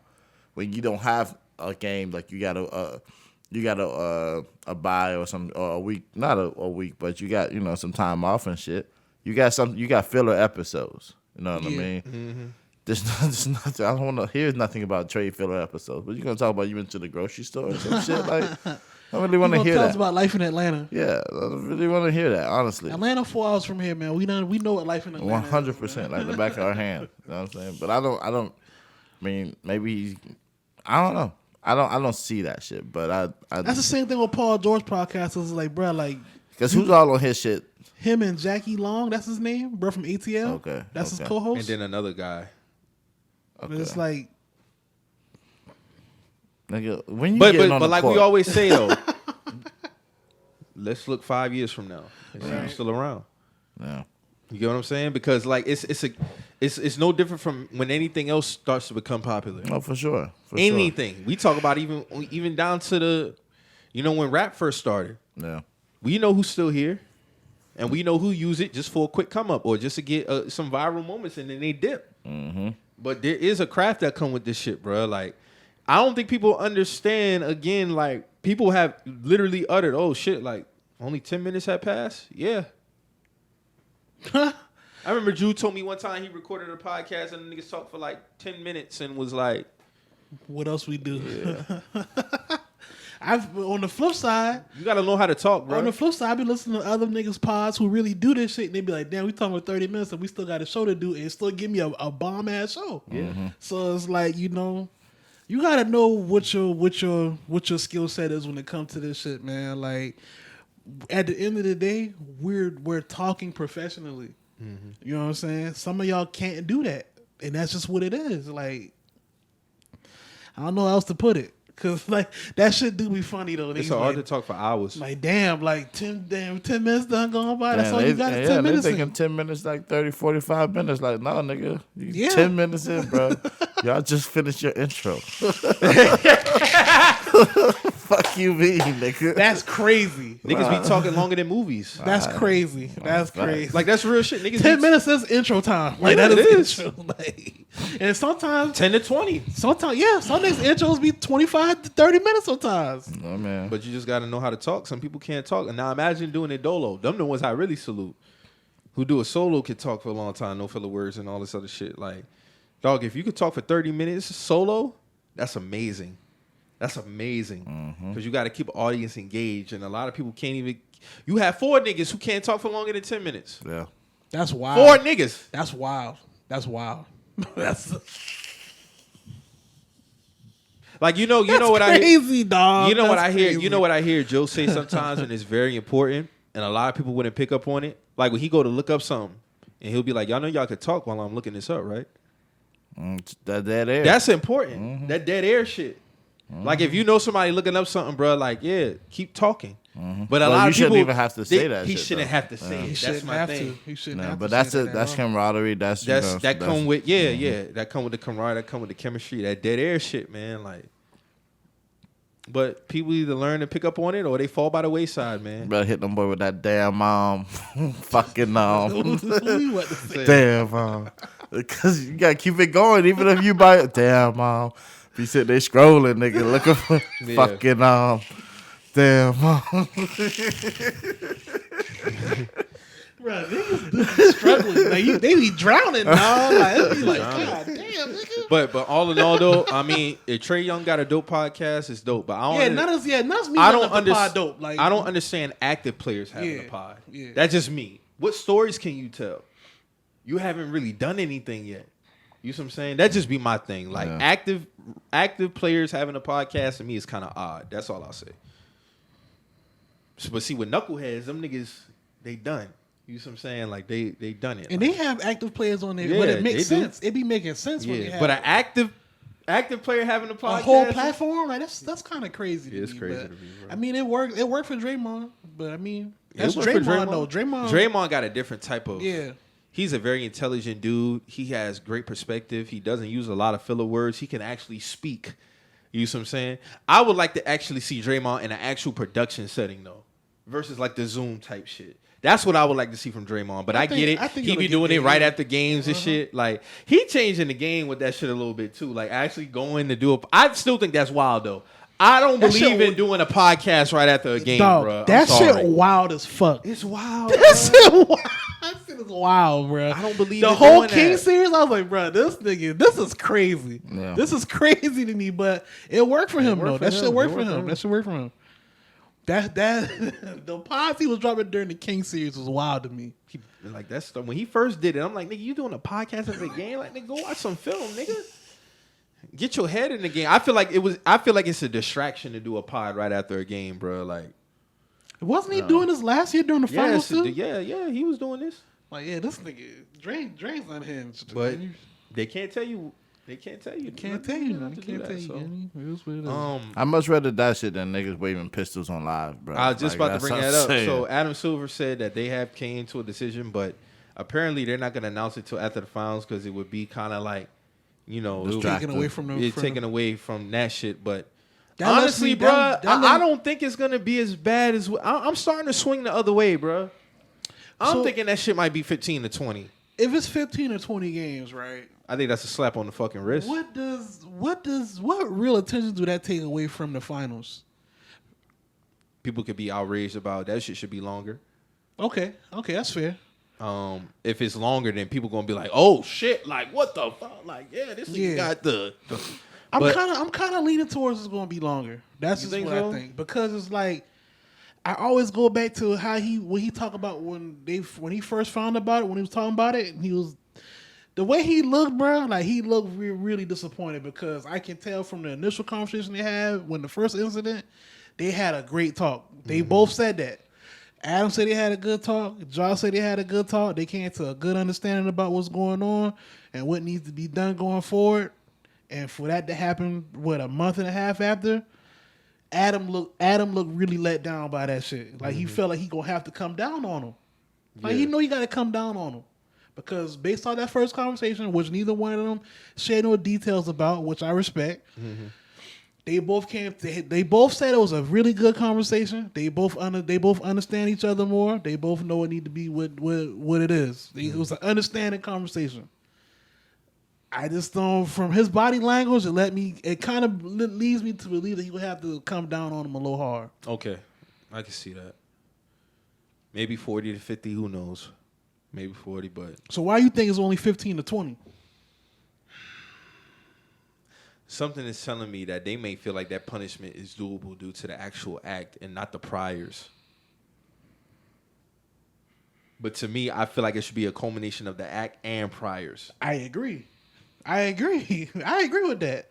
Yeah, like when Draymond, when he gets suspended, he ain't get suspended for the act. He gets suspended because of the because priors. this been going on. This been going This on. been going on. So this has been a build up for John Morant. This And is not a one off. It's not a one off. I don't get a lot of people trying to make this like a moral compass thing. Like we need Niggas to, being weird. like, bro, they being like, weird. nah, like, y'all gotta be accountable, bro. Yeah, Like, this is not a one-off. When do we hold him accountable? Because I agree, I don't feel like he should be suspended the whole season. I do feel like he need to understand the severity of his actions and what could possibly happen. Because this is repetitive. This is repetitive. It's a repetitive thing. I just feel like making this whole thing like, y'all just want to see him sat down. No, I don't want to see him sat down. In reality, I want to see him lead the Grizzlies the way he's been leading them. They're a young core team. He's very popular, just not in the league, but just in culture, period. People fuck with John Morant. I want to see John Morant be very successful. But with this shit come a lot of responsibility, and he's not being responsible. Bro, when your child do something bad or your little nephew do something bad, you strike one. You strike. Pull Strike his shirt. two. Pull his shirt. Hey, bro. Okay, now strike three. I got it. I hate to do it, but you're not learning. It happened to me. We gotta go in the backyard now. When I fucked up, I had to get game systems taken away, TVs taken away. Phone takeaway. Phone take something. Something. You gotta know that something it's a reaction for what you doing, bro. Mm-hmm. And that's just what it comes down to. That's not a whole trying to be weird toward Ja, bro. Ja being weird. Ja the one being weird, He is bro. being weird. Like, let's be real He's here. being a clown. Like, come on, man. He ain't got to do this. He don't He got to don't resort to that gotta shit. do But none of again, this type of shit. he feels like he on top of the world and nobody can tell him shit. Okay, so nigga, I'ma show you. I got something for your ass. Yeah, I mean, honestly, I suspend a nigga regular season. If y'all make the playoffs, come back then. Fuck it, take the nigga whole season. Take that whole regular season, nigga. So when you gonna learn? Nah, I just don't feel like taking the whole season away from him. I still feel like he should try to come back during the season. I don't know, man. He gotta learn a lesson though. He gotta learn a lesson, man. That's all it's about, man. Niggas trying to make this whole thing oh, you ain't no real nigga if you want Josh sitting down. And I was like, man, shut up, man. I ain't no real nigga then. I ain't no real. I'm a fake ass nigga. You can't guilt trip me, bro. Yeah, shut up, bro. Shut up, man. Because I'm thinking of how much little kids are screaming John name. That's what I'm thinking Gritty about. and all this shit. Like, they watch this nigga every fucking move, watch everything about this man. Jaw's very popular with the younger kids, bro. Like, I don't think people understand this shit, bro. The young kids, they love Ja Morant, bro. Oh, I forgot. We done with this topic though. I don't want to just. I'm cool on that. I feel so we'll see what comes from that. But I forgot we didn't talk about Gunna's new track. Oh man, we didn't talk about Gunna's new track. I forgot about it. That's my fault. What y'all think about it? I actually like it. I like it too. I like the track. I downloaded it. I do think phone. it's funny that he said he got tricked in that whole thing though. Like just him saying that is funny, Gunna. That I will say that. I don't think them lawyers tricked you, bro. They didn't trick you, my nigga. I'm sorry. I don't think your paid lawyers tricked you. Look, like, let's be real here. The song fire though. I fuck with the song. I fuck with the song. The song fire. It's called Bread and Butter. I fuck with it. He had some choice words for a few niggas, man. He definitely did. Had some choice words for some niggas, man. You know, Dirk, man, you need some assistance, and you gotta bring niggas' name up, man, with that album, bro. I just talked about this album last week. Hey, man, Bro, I put it to you like this. And when it comes, because you know this topic is gonna come up, and what I want people to understand is, at the end of the day, people need to understand. People have to understand. Street niggas are gonna look at it the way that they look at it, and the civilians are gonna look at it the way they're gonna look at it. It shouldn't be no argument. That's how I look at it. And you either understand both sides or you don't. But it don't need to be no debate. It's really nothing to debate. But that one liner in that song was hilarious. Like, Gunna, come on now, bro. Like, yeah, that was. That's what it is. And people, and I need people to stop saying, if Thug not saying up, if Thug comes out and says, "Oh nigga, you a rat," what does that mean? My thing is, he's cooked. My thing, what he said about Lil Baby. You see what I'm saying? Like, what if Thug comes out and confirms that Gunna is a rat? He's fucking himself. So let's just go ahead and get that set. Y'all need to stop saying that shit. That's stupid as fuck. And then the whole, I don't even know what Dirk, because I don't really follow Dirk like that, but Dirk come from the streets. I'm just playing devil's advocate. If Dirk feels that way about it, we see with Boosie all the time, and we be like, damn, Boosie be very disappointed every time he found somebody a rat, but he a street nigga. How else is Boosie supposed to look at it? I think what it come down to, like, I think it's a slow shift. A lot of people not giving a fuck about this shit no more, bro. It's a slow shift. It's like it's something to talk about in the moment. It's a shift, but it's a very, very slow shift. A lot of people not really giving a fuck no more because it's like we let so much else slide, so we mad at this man for telling, but people do this, people do that. I'm not even gonna say nothing specific. I'm just saying people let this slide, people let this slide. I think it's more so for the artists though. Fuck the fans. Right. A lot of artists gonna have to really stand on their shit when they come to this Gunna shit. That's true too, but I'm talking about as far as like the people who listening to this shit, who are actually fans of these people. Yeah. Y'all let 6ix9ine rat on people, and he did songs with Nicki Minaj when he got out. He did songs with this person that went viral, and it didn't matter. This shit didn't matter, but we supposed to nail Gunna to a cross. No, a lot of people like no, I don't give a fuck about that shit now because y'all let this slide, y'all let that slide, but now I'm supposed to kill this man. No, I'm not doing that shit. I don't give a fuck about it. Matter of fact, all this shit's stupid as fuck. Mm-hmm. So that's what it's coming down to. A lot of people not giving a fuck about that shit no more, bro. Like, why y'all even putting the street shit in the music industry anyway? Mm-hmm. Trying to apply these principles. Why does it even matter? Y'all niggas make songs, right? Make songs. It's a thing like with the street niggas having a gripe. I understand it. But y'all gotta understand that civilians ain't gonna give a fuck about that shit. Give a fuck about that shit. So each side trying to convince the other side. That's all that's going on. But see, that's the thing. The street niggas and the civilians gonna have to understand, bro, at the end of the day, a lot of these niggas in these songs lying anyway. So a lot of this shit entertainment at the end of the day. So even the street niggas will have to understand to a certain degree. Yeah, y'all might have come from all this. Y'all might do this and that. But at the end of the day, bro, is the songs good? Are y'all entertaining? That's all this shit is, bro. The industry is about entertainment. At the end of the day, are you worth? Is your story worth noteworthy of following? all these niggas. How you feel about the tweet when Dawg was comparing Gunna and Rick Ross, saying they the same? I see that nigga been going overtime with that tweet, bro. Like he been putting that tweet under every thread. No, Nah. it's not the same. I can understand people being like, yeah, you took somebody's persona. You know, you rapping about some shit you didn't live. Ross come from that lifestyle though. Ross was riding big bodies and shit before he had a deal. Ross was doing all this. No, shit. I'm talking about actually being like a drug, like you being freeway Ricky Ross. That's what I'm talking about. Oh, right. Yeah, he took that persona and rapped about it, and the real nigga who actually is that don't condone Ross actions. That's what I'm talking about. That Gunna shit to me is different. I can understand maybe how somebody can make the comparison, but no. And yes, Dawg has been going overtime on that tweet. He's putting it under every. That nigga, he was working for that tweet. I ain't I'm gonna like, cap. no, bro, hell no. And Ross make better music. Sorry. But honestly, I never really give a fuck about that Ross shit, to be honest with you. The nigga make dope music. I don't care about he took somebody else's persona. I've been consistent. I don't give a fuck about that. 50 Cent took somebody else's persona, and that don't mean nothing. So, it was a real I don't 50 give a Cent. It was a few people who took their name from people. It didn't matter. But why we care about, you know? I don't know, man. But yeah, man. That Gunna shit, I bumped that Gunna shit, man. He has some choice words for Dirk and Lil Baby on there. We'll just see what come from that. So Lil Baby has been siding on the he's a snitch thing too? Nah, he just distances himself from Gunna. And more than anything, he ain't really speak on. He ain't say nothing.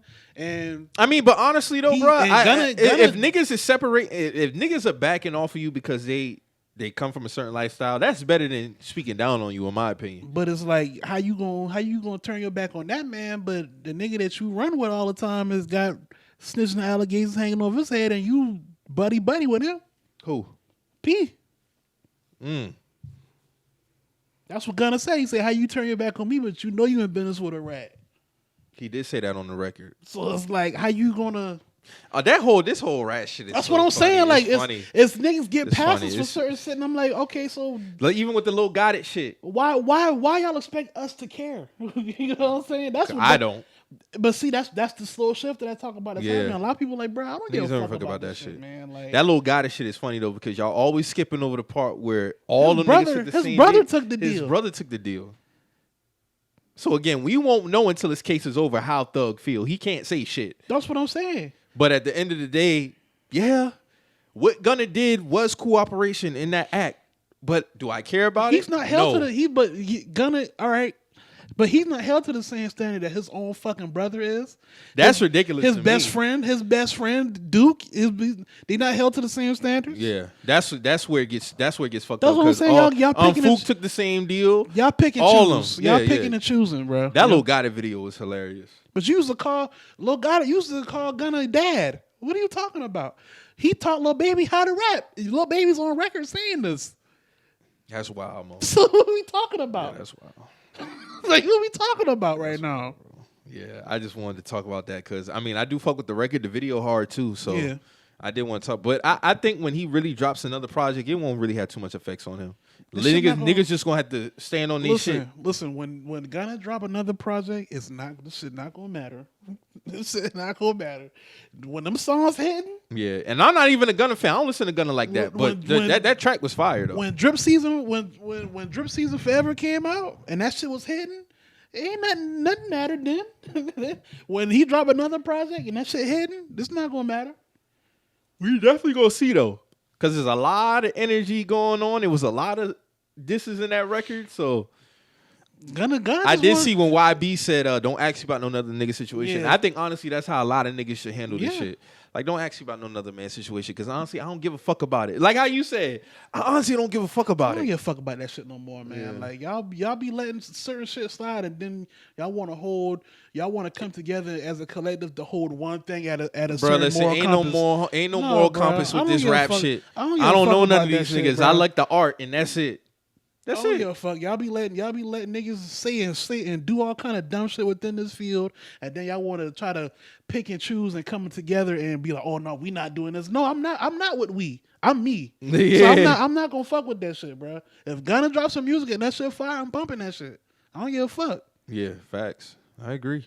I 100% agree, bro. So, We're gonna leave it off on that note, man. Are we missing anything, man? If we get anything? Oh man, we good, bro. Yeah, I'm man. glad you caught that because I was Yeah. gonna be mad if we forgot to talk about Yeah, that yeah, shit, bro. so, Honestly, like, shout 'cause out I've been seeing the conversations around that shit. Niggas trying to deny the song, and I'm like, bro, the song fire.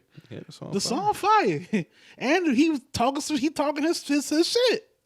How y'all want to try to do me away? But y'all ain't right neither. The only person I know for a fact that was staying on his shit is Boosie.